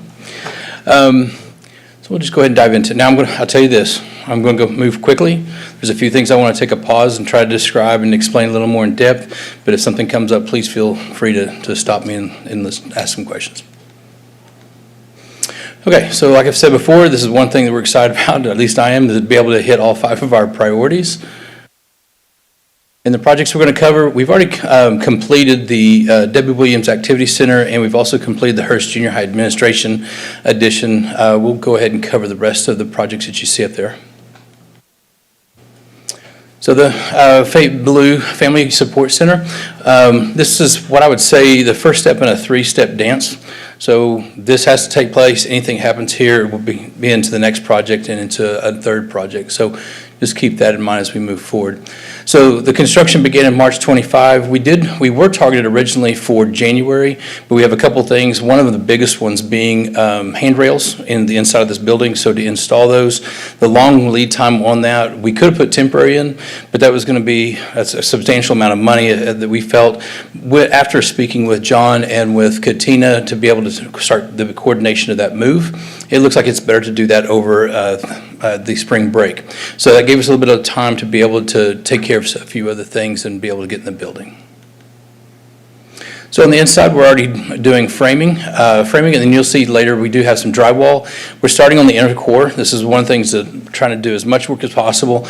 All the mechanical, electrical, HVAC, all that is going in place. If you drive by, yes, we do not have windows. So what they're doing is working from the inside out with drywall. We're also doing one-sided drywall to allow for inspections. This allows us to gain some momentum and to be able to make some completion inside the building. And like I said last time, we did find the old elevator shaft, and that's what that is. So we have since infilled all of the elevator shaft, and then the third floor area has also been infilled. And that's what this, so the second floor is infilled. We started working on that third floor. Now this is exciting. Now here's one thing too that's happened. In the amount of time it took us to build this, post it, and then get it to you to start talking about, construction is progressing so well on many of our projects that the pictures, this one is already completed on the south side. If you drove down Highway 10, you're seeing the actual stair tower being installed on the north side. But you're being able to see that this is the work. And also, I'm sorry, let me back up just a second. You'll see the stoop, the front porch, the ramps, the flower beds, all that is also being poured into that area as well. Some interesting work with our guys. Since then, they've already installed all the staircases, and that's all complete on the south. Now, one thing we did, if you remember right, we did an inspection on the roof, and everything looked good. Looked like we had a roof that would be good for a few more years. When we started the construction process and dove in and really started working on some of the HVAC areas, we found that there are some areas underneath that roof that needs, eventually we're going to have to address that sooner than later. So my desire would be to try to do that now while we have nobody in the building. But with design time, construction time, and to be able to get the installation taken care of, we will be pushing right up to having people in the building. So our recommendation is going to be that we bring this to you and look at doing this as a summer when everybody moves out. It's about a 4 to 6 week roof replacement, and we could be able to take care of that at that time.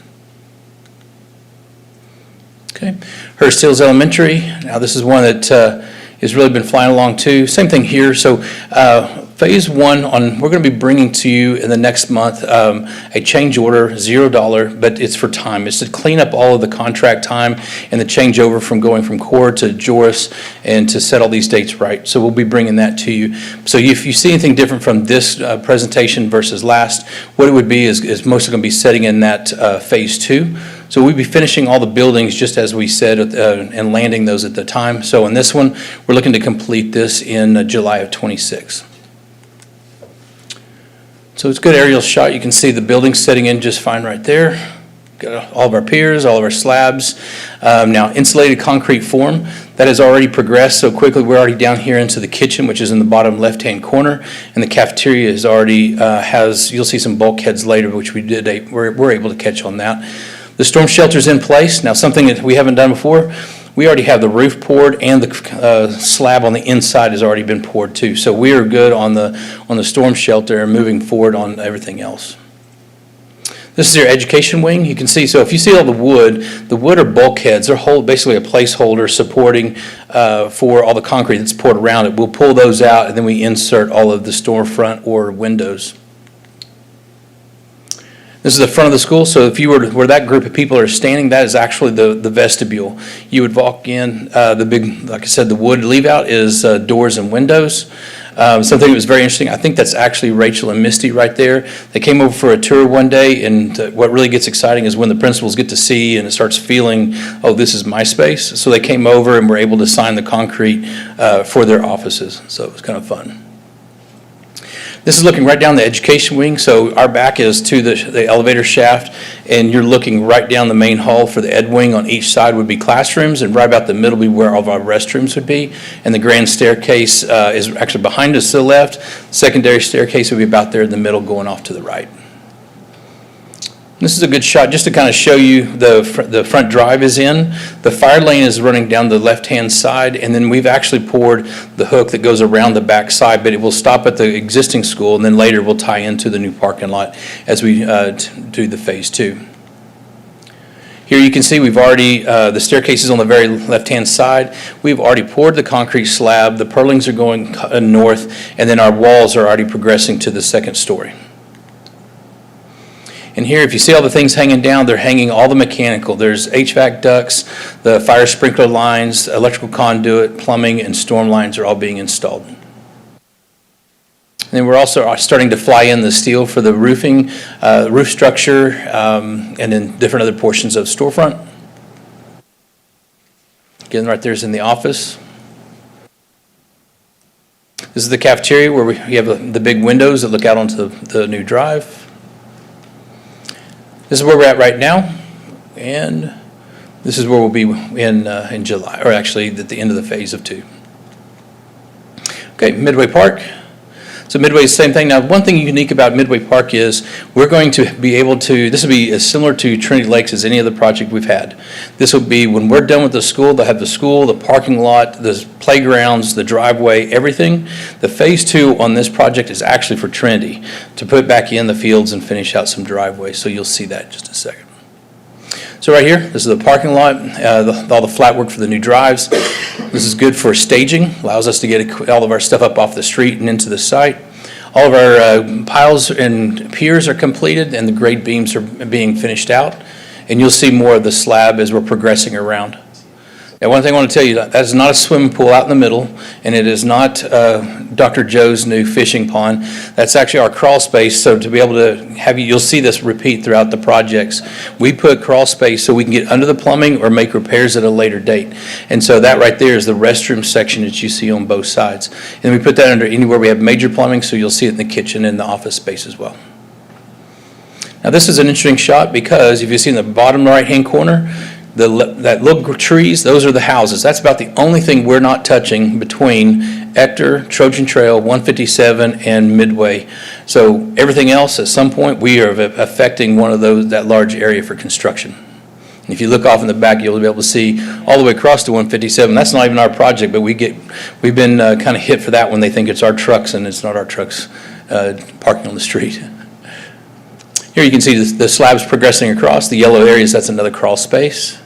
Now, you can't see it, but on the left-hand side, we've been hauling rock out, and you wouldn't think this would be a rocky site, but we turned out to have quite a bit of rock, substantial.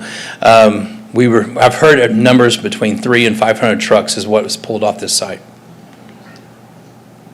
Now, right here, this is where I was saying, basically when we move in to the new building, they have everything in that green space that's to the north, the old school and the old parking lot. That'll be what we begin to work on and finish that up so that we have this site in the very end.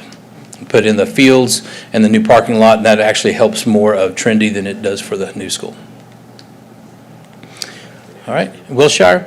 Now, Wilshire, the phase 2 on this, the big piece on that, we are pushing a month on it, but the bigger part of this one is more related to all the grade work that we have to do, and you'll see that in just a minute. So as you look in the pictures, look at the elevation change, and if you've been on site at Wilshire, you know it is a substantial drop from Wilshire all the way down Signet and Connect. And so, like you said here, now the pond areas are not the detention. We're actually standing in the picture over the detention area right now. Those are just different crawl spaces or places that are being conditioned. Now, one thing interesting about this one, Jody has told us that we're part of their behavioral improvement plan because some of our friends who need a little help and encouragement in their behavior, they will take them out on the front porch and let them watch construction if they meet their requirements. So it's kind of interesting that I didn't know that our construction would be a part of the behavioral improvement plan, but it is. We took the area in the back, the hardcore, added some asphalt, and that became the new temporary parking lot. I thought you were going to say they take them out to the parking lot. And so here we go. You can see now how that site is starting to drop down. You can see the detention pond in the very back area doing its job until we were able to get it tied into the storm lines. And so as you can see here, I've told you before, this is actually, I thought it was going to be the easiest site. This is actually the hardest because of the placement of the building. And then that elevation, that is what is going to cost us more on this site, plus it push our time schedule, is because we have old parts of the building to take out, old temporary temporary retaining walls, and then the new parking lot to be installed to create the final product.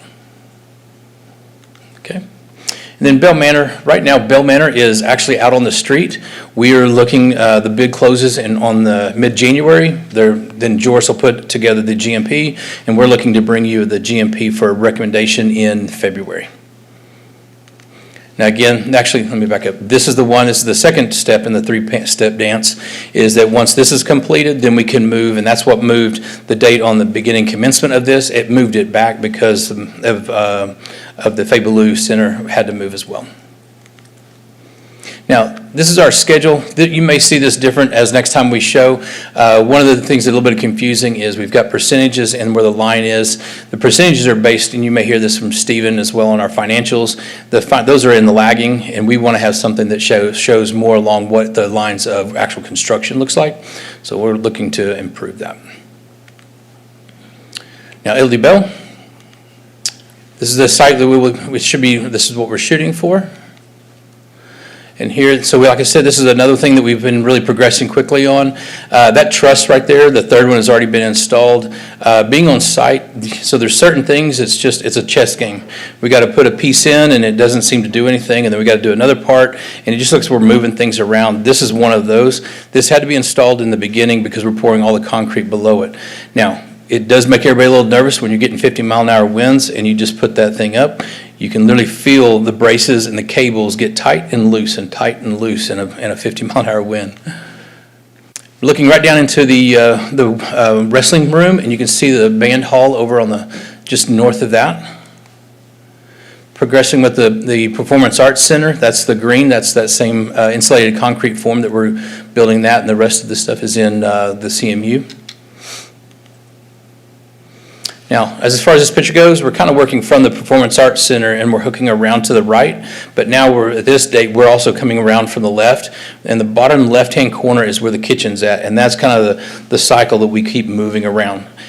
Once we get the Band Hall Performance Arts Center and that center section, I'll show you another picture in just a minute of the yellow crane. That crane has to lift all that. We have to get the roof on before we can back it out and start the arena. Where the yellow crane is sitting right now is where the new arena is going to sit. So the arena will be the last domino of Bell High School to be built. You'll see we're just coming right around. All the dots, somebody was asking me, those are all pier caps, and that's where all of our steel will start welding in. And you'll see that's where all of our slabs we've already moved into. Now, on the far left, we're starting to take you inside the building, and one of the things that was hard is to try to give you, when you walk in there and you feel that scale, you walk in 70 feet up in the air and you're on the backstage and you know that's where we're supposed to lift props. So to be able to see that, I was trying to get something that would kind of give you scale. So the lift over there, the red and gray piece, that's about 6.5 feet tall. So if you can imagine how far, and this wasn't topped out at that time, they were still about 10 feet short. So it feels massive compared to what we're going to be able to provide compared to what we used to have. On the right-hand side are our mock-up chairs. The one on the left is what you'll see in the arena. Now, one thing that was recommended, we did go back and we have been able to add that to it, is it has armrests, and the armrests flip up and down. So we're able to add those to that sample. And the one on the right is the Performance Arts Center chair. And so we'll have that. Now, eventually, we have what's called the gallery down at the ASF. We're going to have these type of items sitting in there. So people, if you want to come, you can come and see all of these things, the FF&E, the furniture, the tables, the chairs, the classroom, things that we're looking to test before we put those into the building. And we did take a trip to Tyler. We did look at a lot of the furniture in Tyler high schools and their CTE, and we are looking to do that here and then take and buy a couple samples and put those actually in our existing classrooms to help test those out ahead of time. Now here's inside the Performance Arts Center. We're looking over to the elevator shaft, and to your left would be like the foyer. Now one thing on the right-hand picture is, if you see right in the very bottom of the picture, you see some forms. Well, in just a second, you'll see that those forms go up, and you won't be able to see through this because we're starting to form in for the risers or for the stringers for the concrete that will have all the chairs set on that. So this is sitting on the stage looking out just at the curtain fall. And this was top out. This is where they poured the final concrete pour of the top of the fly loft. So at this point, we're 70 feet up off the ground. Now, this is an interesting picture. Dobie and I got the opportunity to go and watch Suzanne Dell receive an award from Staff Shout Out. And so while we're in there, she's standing in front of the band hall and she's teaching the class. And so I immediately went around and did my walk through construction. And when I walked in, I was like, wait a minute, this is the band hall. So I went up and put my back exactly where she was standing, snapped this shot, and then sent it to her and Christine and said, hey, just letting you know, I'm standing in your spot in your new band hall, and then shot that over to her. And so since this picture, we already have deck on, and they're scheduling roofers in, I believe, this week or next week.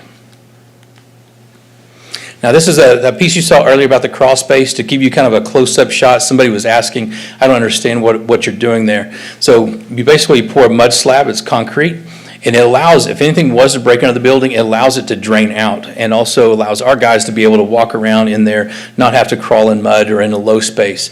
Those are about, if it was me, I'd have to duck down just a little bit because that's where the steel's going in, but enough that we can get underneath there and rework any maintenance that might be needed. And this is the storm shelter. ICF here because of the storm shelter.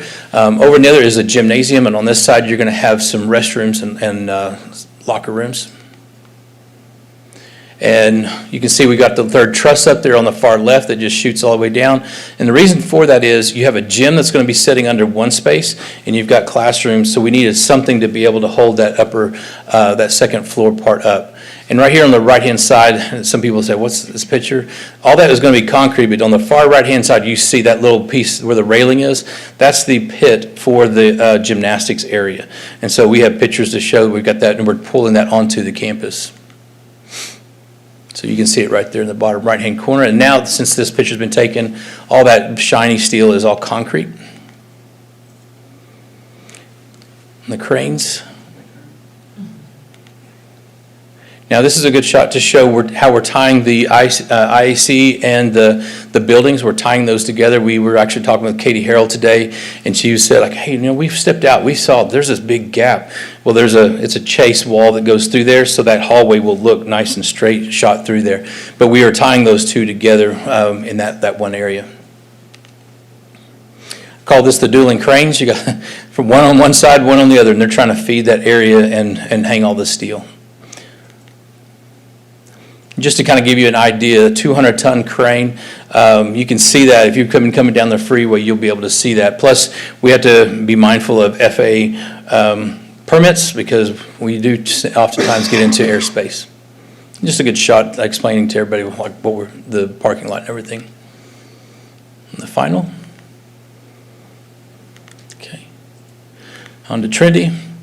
This is what the final product should look like, except we've got the tennis courts right there. We'll show you that in just a second. So tennis courts, what we had before and what we have now. So since this, we have actually been playing on the tennis courts since October 31st. They've actually enjoyed it quite a bit. We also had landscaping come in since this. And then I like these couple shots because Julie and I was just talking about the at the other end, you'll start seeing it really shows you what this is going to look like in the end. But I do like that we can see how we use the efficiency of bringing the tennis courts over to the softball, utilizing the same concession stand. And if you can see the little grid looking piece there in the middle, that's the storage shed cool down area, and that can support tennis and softball and soccer if they're out there on the field. And then also have an area to park golf carts over in that area as well. And in this picture, if you can see that, you see the straight line just kind of, it runs along the fence line and turns into softball. We put that in to be able to get softball. Softball kind of got island, if you will. There's not a real good way of getting into it. This will allow us to keep open, or allowed us to keep open for spring ball and be able to get in. And then if you see the kind of the hook curl, that was, I told you early before, like, we got this Texhoma thing going on over here. We put in one nice thing, but we knew later we were going to have something else coming. That's to handle the water and pull the water away from the softball area. Instead of, you see the mud-stained concrete out there. We will wash that off, and that will all tie into a new storm system, so that's all going to work better. This is just another shot looking back up the other side. They've since this completed the steps and finished the ramp up at the top and part of that retaining wall and starting to work on some landscaping. And this is where I've told Julie that when I came around the corner one day and saw this shot, and it doesn't show up near as well as it does, like maybe you guys can see it on your screen, but when you see that stone, that's what we're going to start seeing in this landscape and this type of grass. This is what we're going to see up on the building at the new Trinity building. Now, the next few shots are just going to basically show us coming up out of the ground here. We've got the road that will eventually come around. You can kind of see it in the dirt, but we're just going to move quickly through these. You'll see that as it starts to pop up out of the ground. As we're coming around. Now the area you see in the middle, like why did you leave dirt right in the middle? That's actually the basketball court. That'll be a slab on grade, some carton forms in there. All the stuff around the outside edge all has crawl space because we have locker rooms and plumbing that it's all sprinkled through there. And on this side you got your gymnasiums. That's why some of this looks like it's very low and we don't have crawl space on that. There's your pit for the gymnastics at Trinity. And this is back inside the building, so you see that we're starting to put the plumbing in, and then the CMU block is going to start infilling around all this. But now starting to see hallways. It's really starting to come out of what we see on the drawings. Pouring one of our last pours on the wall. And this right here is a picture, so I know we've talked about it, but I want to keep making sure that we have everybody who's in the know. This is the road that comes around, and at the end of there, well, that seems odd, Josh. You're taking a road right to a building. That's the storage building, the concession stands, and the restrooms for the football field. Well, this summer, we've been working with Mr. Pugh, his staff, and construction, and we're going to be coordinating in athletics, working through to be able to take that down, get all that work completed over the summer, and have it ready by the time we move into two-a-days. So in the meantime, we do have a plan for that, and that is we need restrooms, we need concessions. We're going to utilize the baseball concessions, restrooms, and that space down there. If we need another restroom, we can bring in a portable trailer that has the nice ones, and we can place those on the other side. And then for the storage, I can get little containers, and we're going to put those out there for the coaches to be able to take care of some of the storage. Mike said that we could also start working to clean some of that out and get it cleaned up in advance, so we may not have to store it near as much. The plan was, that's what we brought to you, is we do have ideas for relocating that because it'd actually be more efficient to move that over onto the side. We have also spoken with Joris, Joris, but also with Huckabee, utilizing the design that we did for baseball concessions. We're already basically halfway there.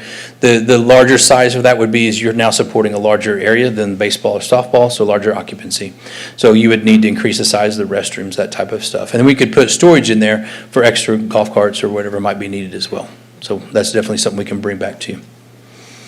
Now, this right here will also be vital to complete this year because when we move into phase 2 construction, the S lot, I don't have a good picture of that right now, but the S lot is where all of our buses are dropping, picking up, and then throughout the day coming over to the CTE. We will need to relocate that because during phase 2, we take over that parking lot. So we already have a pathway through, and Mr. Pugh also has a new drop-off for them that actually he likes better because we have students that have a canopy that they can stand in times of inclement weather, can watch for the buses instead. And so this will give us another path and push that pathway over and through the middle of the campus. And then that's what we'll be looking for in our final schedules. That's it. You have any questions? I do have one question, and this may have come up before, and I just have forgotten or don't know. But when I look at the finished product of Midway Park, it looks like that parking is just on the other side of the football field. Yes, ma'am. Have we talked about cross-utilizing that parking? Yes. Well, okay. So there is a retaining wall there. Once we get that in place, there is a good opportunity to run an additional sidewalk around that over to the other side. One thing, it doesn't show up on this, but when we have an additional parking lot, which we discussed earlier this year, and we have that already in motion to have that installed as well, and that sits below the well, behind the MAC, and just below the softball field. And so we already have sidewalks too that lead up from that, lead up into that side, that parking lot, which also would lead right down to the other parking lot at the elementary as well.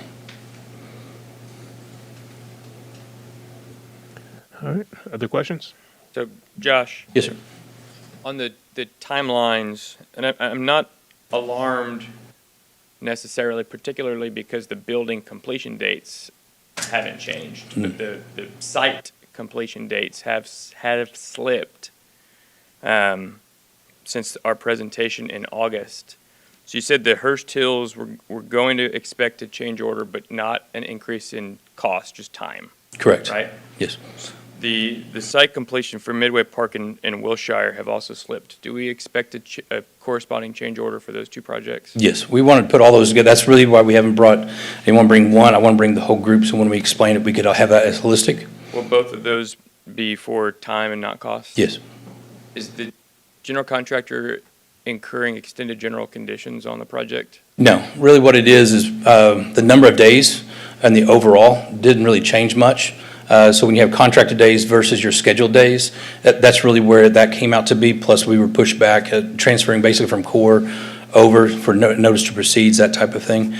So in the end, that's why really what we're saying is we want to clean this up so it actually reflects more of what their schedule shows. Okay, but on time, not cost? Correct. Okay. Correct. And then on Bell Manor, the construction commencement date moved from January to March. Are we having a corresponding change in the completion date? No, so what he's showing right now, and this, again, is a contractor of what they're projecting. Now, again, we come back after bid and the subs say something totally different, then we could have a different story. But at this time, it was just pushing it back to be able to, just pushing back to the commencement date, not the finish date. Okay. When are we anticipating putting in the things into the two indoors, the fans at the top? It's all happening this summer. That's happening this summer? Yes. Okay. All right, any additional questions? Thank you, Josh. Okay, thank you. All right, now for the money side of it, Mr. Jones. Yes, that was all the pretty pictures. Now it's all the money that we spend to get those pretty pictures. Okay, we'll start with Proposition A. We'll start with LD Bell on there. Right now, we're looking at about, on the construction side of it, about 16% paid for so far, about 37% in soft costs, so an overall on the project of about 19.2. Right now, the budget for that one is about 570,000 over the original 342,000. Now, some of these budget amounts have changed from what y'all saw in August. Some of them are just us cleaning up some percentages from what we saw there. Also, one of the big changes that we had on there was they had, on HPM's report, they included the property purchase that we're looking at possibly doing. Some of the fees from that they included in FF&E. We've split that out into another line on there for you to see. So right now, that's just about $7,200 on this one. We're still in preliminary stages on that one for payments, though. So you're looking at about 19.2% of that one in total being paid for. On Trinity, same thing, we cleaned up some of the percentages. We're looking at about 7.8% on the hard costs, about 35.5% on the soft costs. With an original project cost of $342 million, we're looking at about $17 million over that right now. And we're about 12.2% completed on that one. On this one, HPM had included the property purchase in the testing, commission, and inspection line, so that kind of adjusted that number a little bit when we moved that out. On Wilshire, we're looking at right now, about 0% that we paid for on that one so far for the hard costs. We haven't really seen any bills yet for that one. And then about 39% on the soft costs for that one, so about 5.5%. Now, this one had an original proposal of $62.5 million. We're about almost $3 million under on that one for what we're expecting for the total cost on that one. On Midway Park, we have about 19% that we paid on the construction side, about 41% in the soft costs.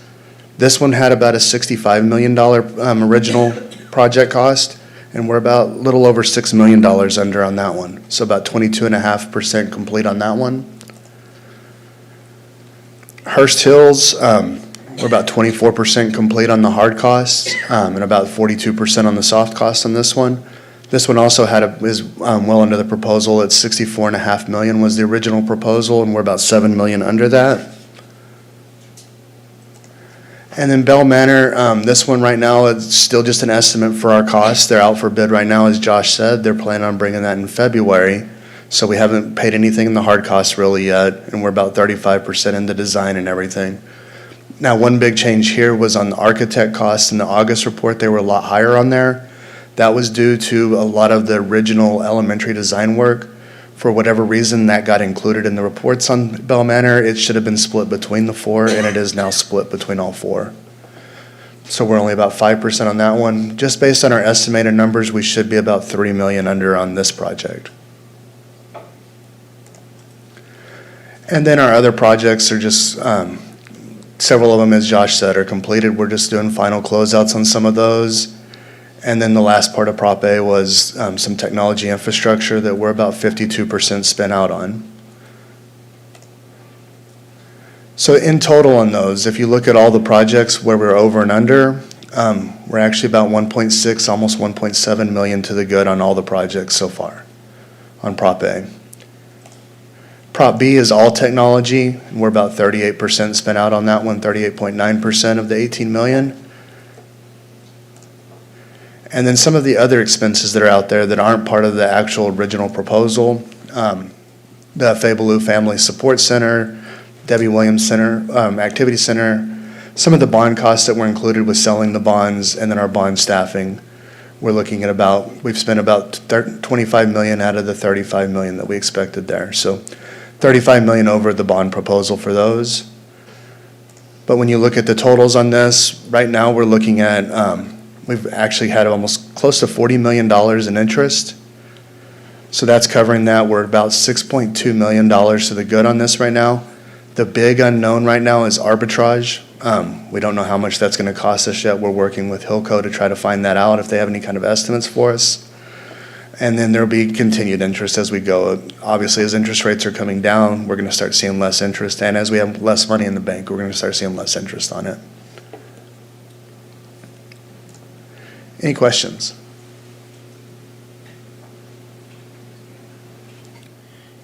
Any questions?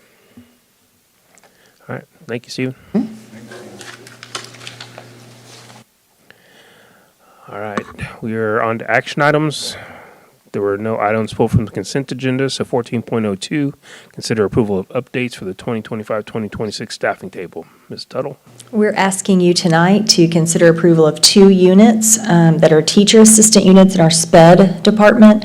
And these will be for a new program, STEP, which stands for Structured Teaching for Emotional Support. Emotional Progress. That does not work. And so these 2 units will help us to be able to provide a safe and structured environment for students who are experiencing very challenging behaviors and need a self-contained caring environment, while also maintaining safety and care for all students on our campuses. Questions? Any questions on the new units? I'll accept the motion. I move that the board approve the new units in the staffing table as submitted. Second. I have a motion and a second for the board to approve the new units on the staffing table as submitted. Please vote.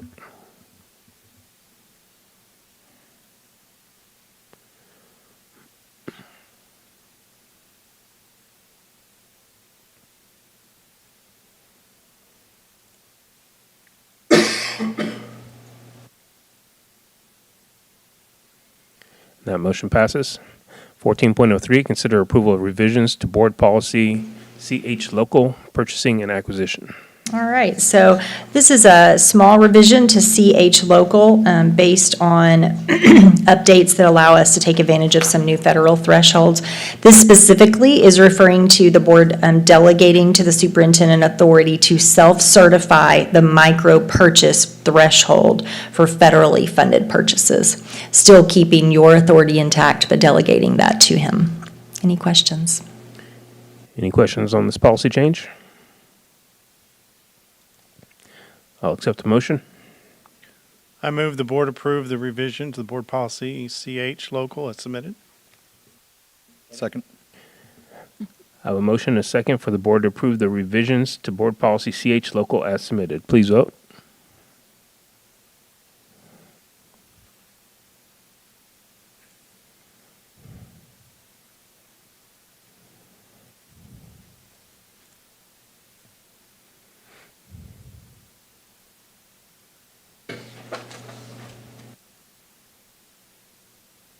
And that motion passes. 14.04, consider approval of the 26-27 official school calendar. Dr. Norgard. Good evening. We have been working on the 26-27 school calendar for actually quite some time now, and we are ready with a recommendation. We've gathered feedback from our advisory teams. We had opportunities for community members, parents, staff to all weigh in on that. So at this time, with all of that information in hand, we are recommending draft A for your consideration for the 26-27 school calendar. Any questions on the school calendar? I'll accept the motion. I move the board approve the 26-27 school calendar as presented. Do we have to say calendar A, or is it just? I'm sorry? Do we need to specify which calendar, since both of them are on here as attachments? In the description, it says we recommend A. I don't know if the motion needs to say that or not. I move the board approve the 26-27 school calendar A as presented. Second. I have a motion and a second for the board to approve the 26-27 school calendar A as presented. Please vote.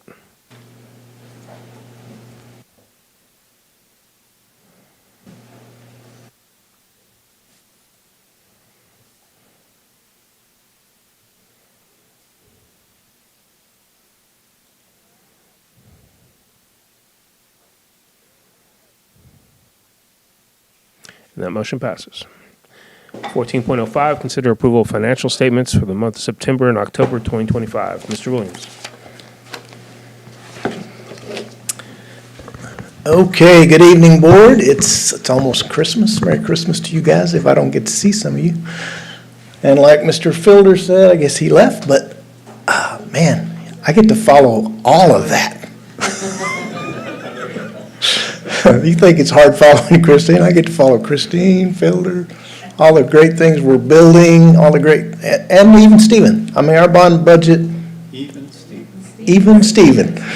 Our bond budget we're in really good shape, in case y'all didn't pick that up on the bond budget, because there's a lot of factors that haven't even been factored in there that which we should have some, we ought to be in really good shape. So just wanted to reiterate that.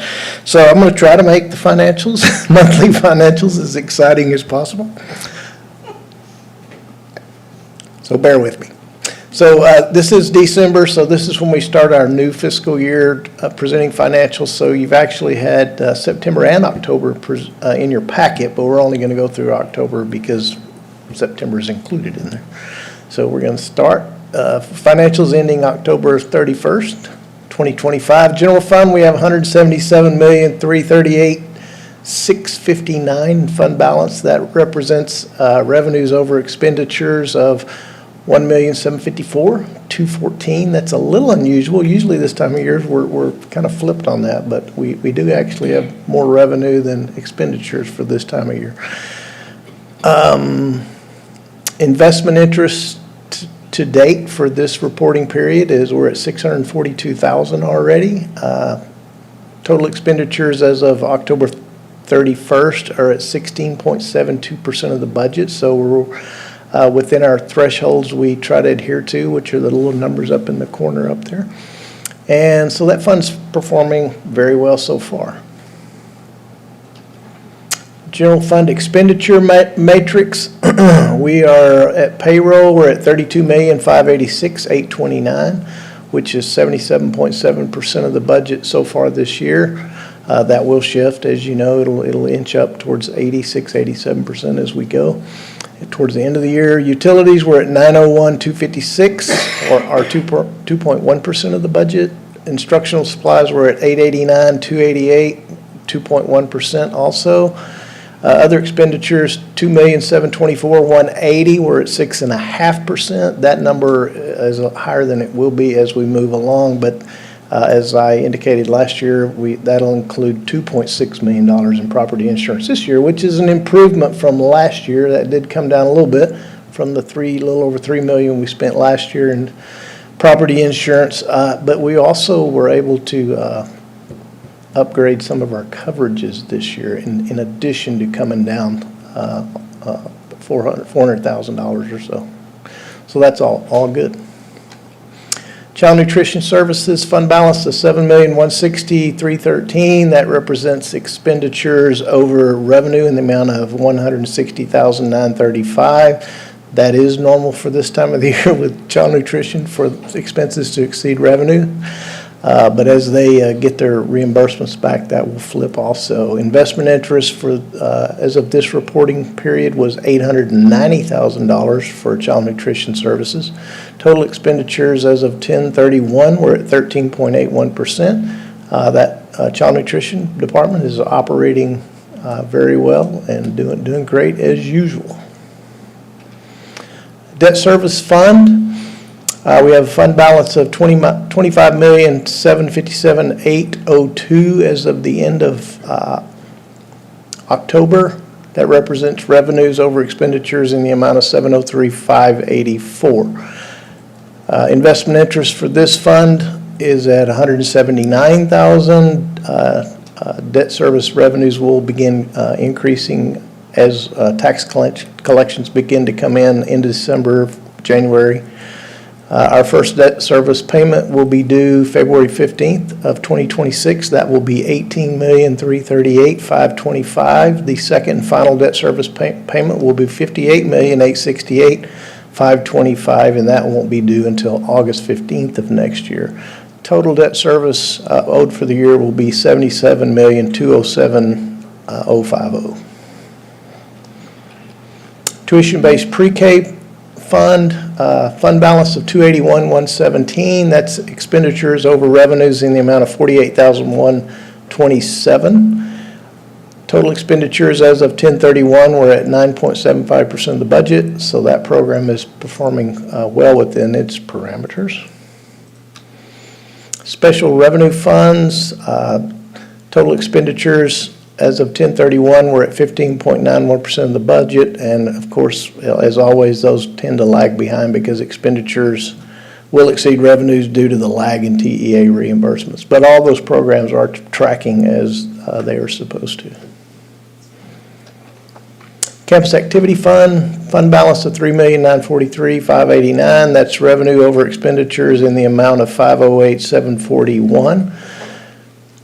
Revenues were at $899,981, while the expenditures were at $391,239 for this reporting period. So a little more revenue than expenditures this reporting period, but so those funds are performing as well. 2024 bond fund, as you can see, that number is starting to drop. We are spending, those funds are going out pretty quick. That fund balance is $482,677. That represents expenditures over revenues in the amount of $4,420,470.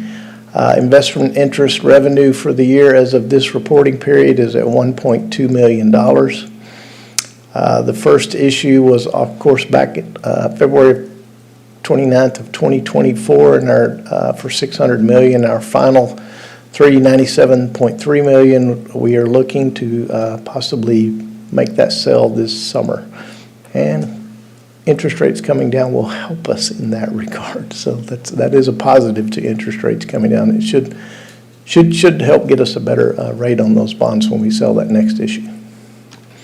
And the locally defined projects fund, we have a fund balance of $30,563,769. That's revenues over expenditures in the amount of $34,189.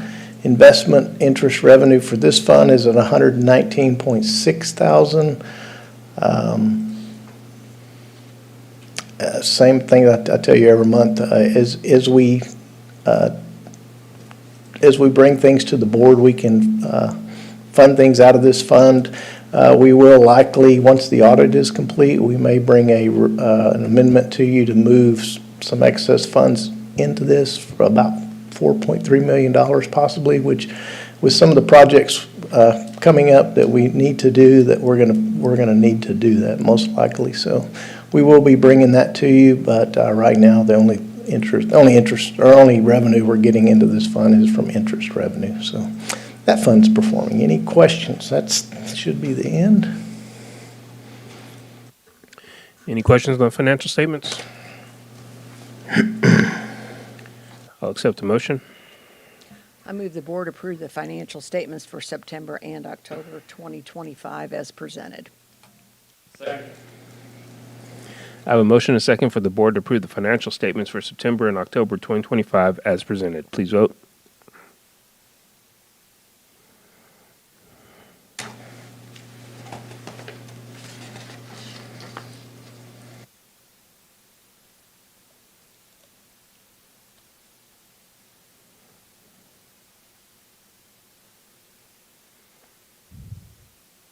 That motion passes.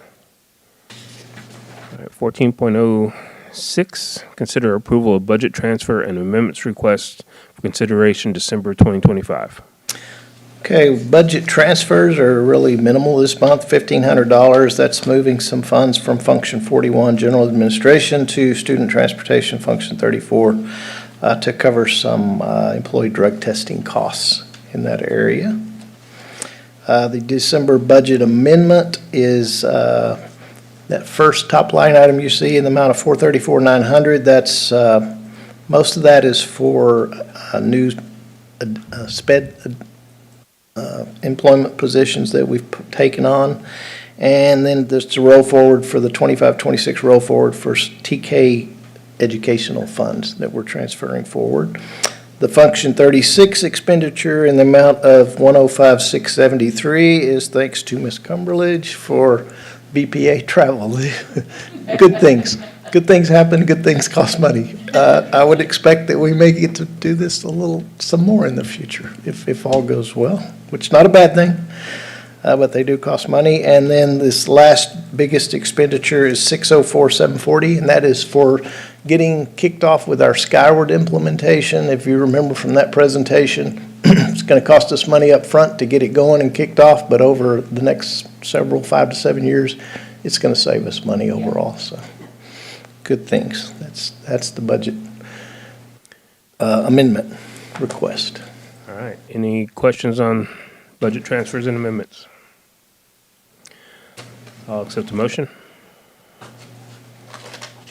I move that the board approve the budget transfer and amendments requests for December 2025 as submitted. Second.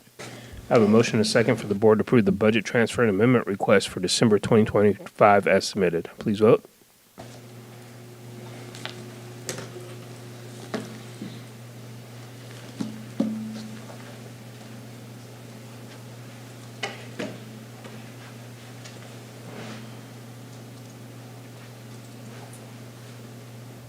That motion passes. 14.07, consider approval of 2026-2027 Region 10 Education Service Center Multi-Region Purchase Cooperative Agreement. Mr. Kerbo. Good evening, Dr. Harrington, Mr. Romero, board members. This is a routine instrument that we bring each year so that our child nutrition department can participate in this multi-regional cooperative. And they require that to be done at this time of the year so that they can get all of their numbers and information together to do their bid. So that's why we're bringing it this time. All right. Any questions? I'll accept the motion. I move the board approve the agreement with Region 10 ESC Multi-Region Purchasing Cooperative as presented. Second. I have a motion and a second for the board to approve the agreement with Region 10 ESC Multi-Region Purchasing Cooperative as presented. Please vote.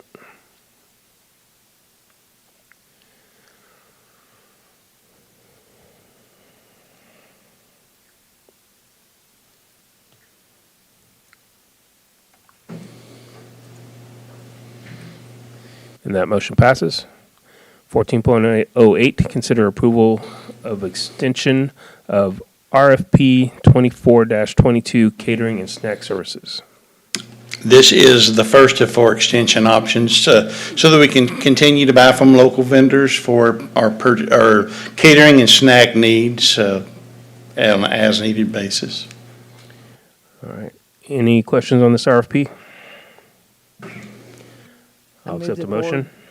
I move the board approve the list of vendors for RFP number 2422 catering and snack services as presented. Second. I have a motion and a second for the board to approve the list of vendors for RFP number 24-22 catering and snack services as presented. Please vote.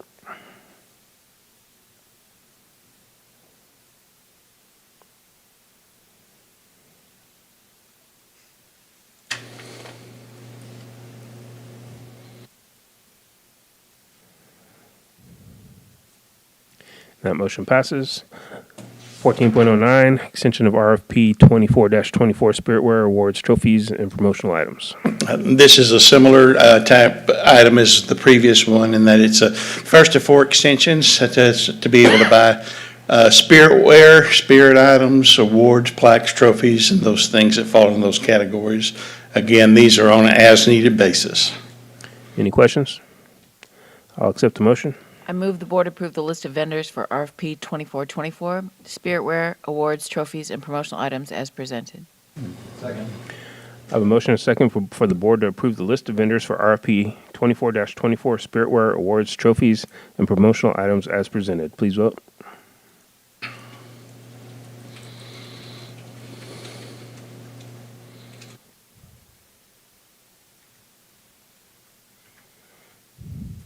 That motion passes.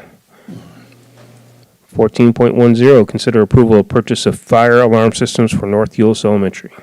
As the board approved an item last year that allowed us to upgrade our system for emergency responders to respond and so forth. During the course of this, evaluations for 2 elementary schools determined that the existing fire system was not functional and needed to be replaced. We couldn't buy parts for them, they're so old. Lakewood was the first one. This is North Hurst Elementary. The projects are comparable in scope, and this is a little bit more in cost just due to the time frame. This project will be done as soon as we can get items in, but they're long lead items. We're currently replacing Lakewood right now, and that's going to take a while. This will take about 12 months to complete by the time it's all said and done. All right. Any questions on the purchase of this fire alarm system? I'll accept the motion. I move the board approve the proposal from Texas Fire and Cabling Services for fire alarm systems for North Hurst Elementary as presented. Second.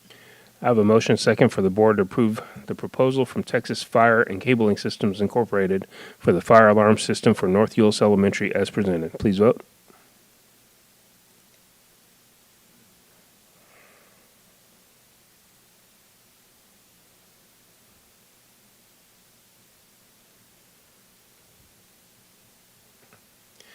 And that motion passes. 14.11, consider approval of purchase of new and replacement vehicles. We had a number of vehicles that were included in the budget to either be replaced or new ones to be put into service. Pardon me. This one has 3 new vehicles for the departments that you see there, 2 for child nutrition, 1 for maintenance, and then replacement vehicles for 5, including 2 buses. 1 transit van for technology, 1 F-150 for maintenance. And this also includes a warehouse truck. We had 1 truck that has reached the end of its useful life. We made numerous attempts to get it repaired without any success. So that was not anticipated in the budget. So for us to replace that and then make the purchases of these, we're asking the board to approve this action so that we can delegate the authority to Dr. Harrington to approve purchases as they come up. And like we've described this a number of times, buying vehicles has been very challenging. So when we see the opportunity, we need to move on those. So this will give us the opportunity to do that. The purchase of the truck for the warehouse will also require allocation of funds to do so, and that amount is estimated to be $125,000.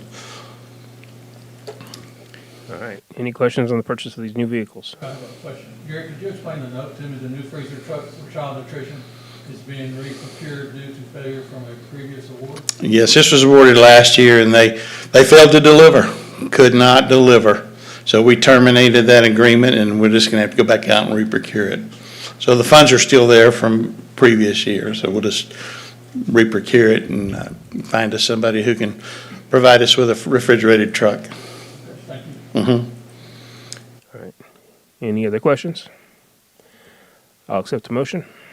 I move the board approve the purchase of up to 8 new or replacement service vehicles from available cooperative contracts as vehicles become available, including the allocation of funds for the replacement of a warehouse delivery truck in the not to exceed $820,000, and delegate authority to the superintendent or designee to approve these purchases as presented.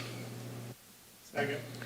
I have a motion and a second for the board to approve the purchase of up to 8 new or replacement service vehicles from available cooperative contracts as vehicles become available, including the allocation of funds for the replacement of a warehouse delivery vehicle, or warehouse delivery truck, in the amount not to exceed $820,000, and delegate authority to the superintendent or designee to approve these purchases as presented.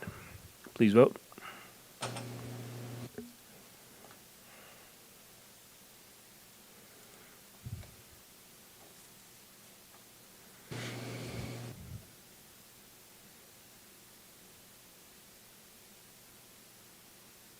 And that motion passes. Before we move on to the next item, while we're on a related issue, Christine was kind enough to mention that buying those 8 trucks were a steal, and gave me a lot of credit for it. Actually, we have a tenacious buyer. Lynn Kruger is dogmatic about what she's looking for and how she shops these vehicles. She's the one that found that deal and brought it to us, and that's what made that possible. I just wanted to set the record straight. All right. Thank you. Thank you, Lynn. 4.12, consider approval of self-certification for increased micro purchase threshold for fiscal year 2025-2026. This probably seems familiar because we were just here in September approving the micro purchase threshold to $49,999.99. And we described, I think at the time, that the purchasing threshold at the state level had actually increased to $100,000. So we anticipated that the federal law would follow along with it. Well, it finally did. So this is what we're doing. We're asking for for the board to approve us self-certifying for up to $99,999.99. All right. Any questions? I'll accept the motion. I move the board approve the adoption resolution of self-certified to increase of the micro purchasing threshold from $49,999.99 to $99,999.99 for the fiscal year 2025-2026 as presented. Second. I have a motion and a second for the board to approve the adoption of the resolution to self-certify the increase of the micro purchase threshold from $49,999.99 to $99,999.99 for the fiscal year 2025-2026 as presented. Please vote.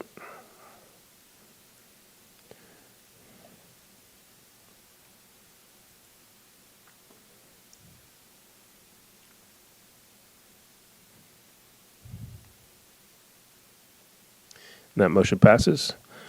14.13, consider approval of multipurpose activity center indoor turf replacement for LD Bell and Trinity High Schools. As mentioned in the agenda item, the turf at these two indoor practice facilities is 12 years old, and the expected life of that is about 10 years. So they're in need of replacement. So while we're doing updates to the site itself, it's fitting that we would go ahead and replace the turf. It'll be replaced with the similar turf, whatever the current version of that product is, by the provider here, and the cost of that, as you see there, is $563,254. Now, as far as installation, we will find a time when it will not be disruptive to any of the programs to be able to make that replacement. All right. Any questions? I'll accept the motion. I move that the board approve the proposal for LD Bell and Trinity High School's multipurpose activity centers indoor turf replacement as presented. Second. I have a motion and a second for the board to approve the proposal for LD Bell and Trinity High School's multipurpose activity centers indoor turf replacement as presented. Please vote.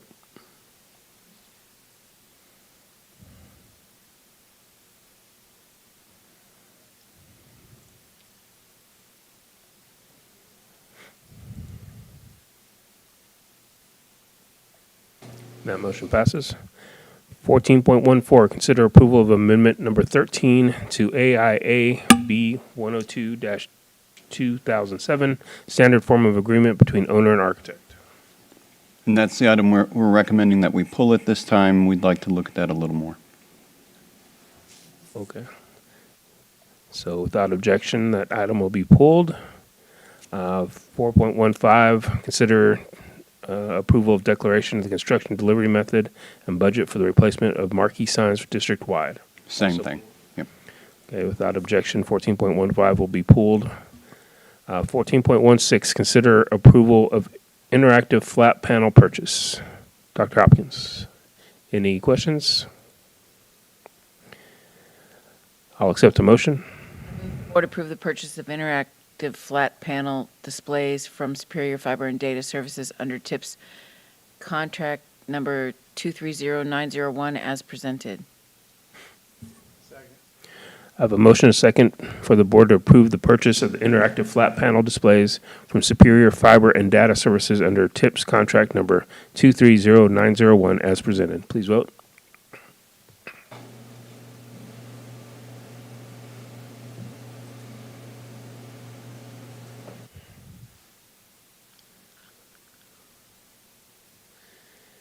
All right, and that motion passes.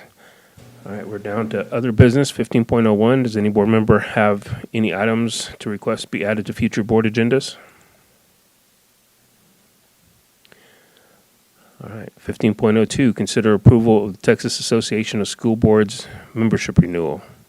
Does anyone have any questions or comments on this? I'll accept a motion. I move the board approve the membership renewal with the Texas Association of School Boards at a cost of $11,000 as budgeted in the board's budget. Second. I have a motion and a second for the board to approve the membership renewal with the Texas Association of School Boards at the cost of $11,000 as budgeted in the board's budget. Please vote.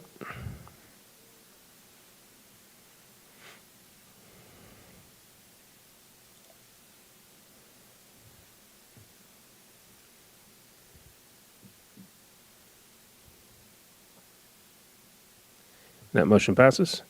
15.03, consider approval of Texas Association of School Boards Legal Assistance Fund membership renewal. Any questions or comments? I'll accept a motion. I move that the board approve participation in Texas Association of School Boards TASB Legal Assistance Fund at a cost of $500,000 as budgeted in the board's. I'm sorry, $500. Woo. Can't make it names. Okay. $500 as budgeted in the board's budget. I have a motion and a second for the board to approve the participation in the Texas Association of School Boards Legal Assistance Fund at the cost of $500 as budgeted in the board's budget. Please vote.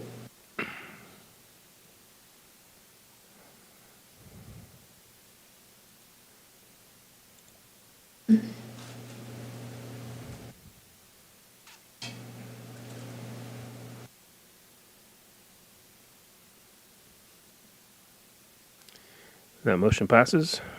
15.04, consider approval of Tarrant Appraisal District TAD Board of Directors. All right, so here we have to make some decisions on how to divide up our votes. What's our total number of votes, Mr. Campos? We have 71 votes. All right, who would like to make a recommendation? I'll make a recommendation. I recommend that we give 36 votes to Eric Crowley and 35 votes to Wendy Burgess. 36. Any other comments or other recommendations? Second? And 35 to Wendy Burgess. All right, so that was 30. 36 to Eric 30. and 35 to Wendy. And give us 1 second, we're cleaning up the motion. Eric Crowell. Crowell. C-R-I-L-E. Who's second? I did. Julie. 36 for Cryle, 35 for Burgess, 71 votes. Yep, that's it. All right, I have a motion and a second for the board to cast 36 votes for Eric Crowell and 35 votes for Wendy Burgess for the Board of Tarrant County Appraisal District. Please vote.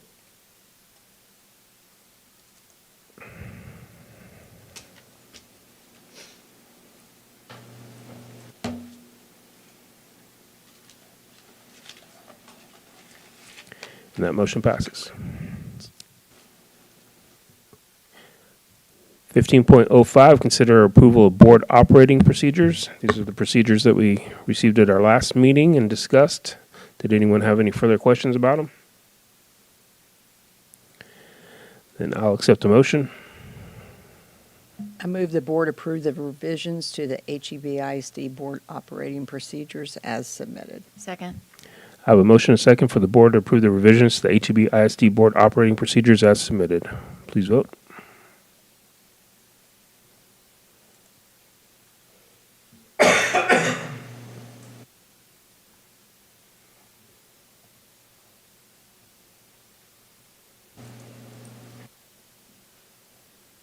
And that motion passes.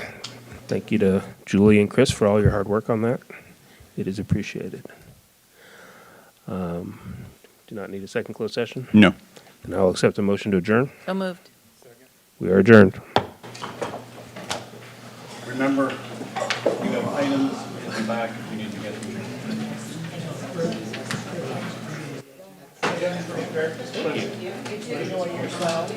Stay warm. Congratulations, sir. It's going to be cold. What's the? It's warming up right now. I think over the weekend it was like 1 degree. Are you serious? Yeah. So it's Julie. going to be in the 20s.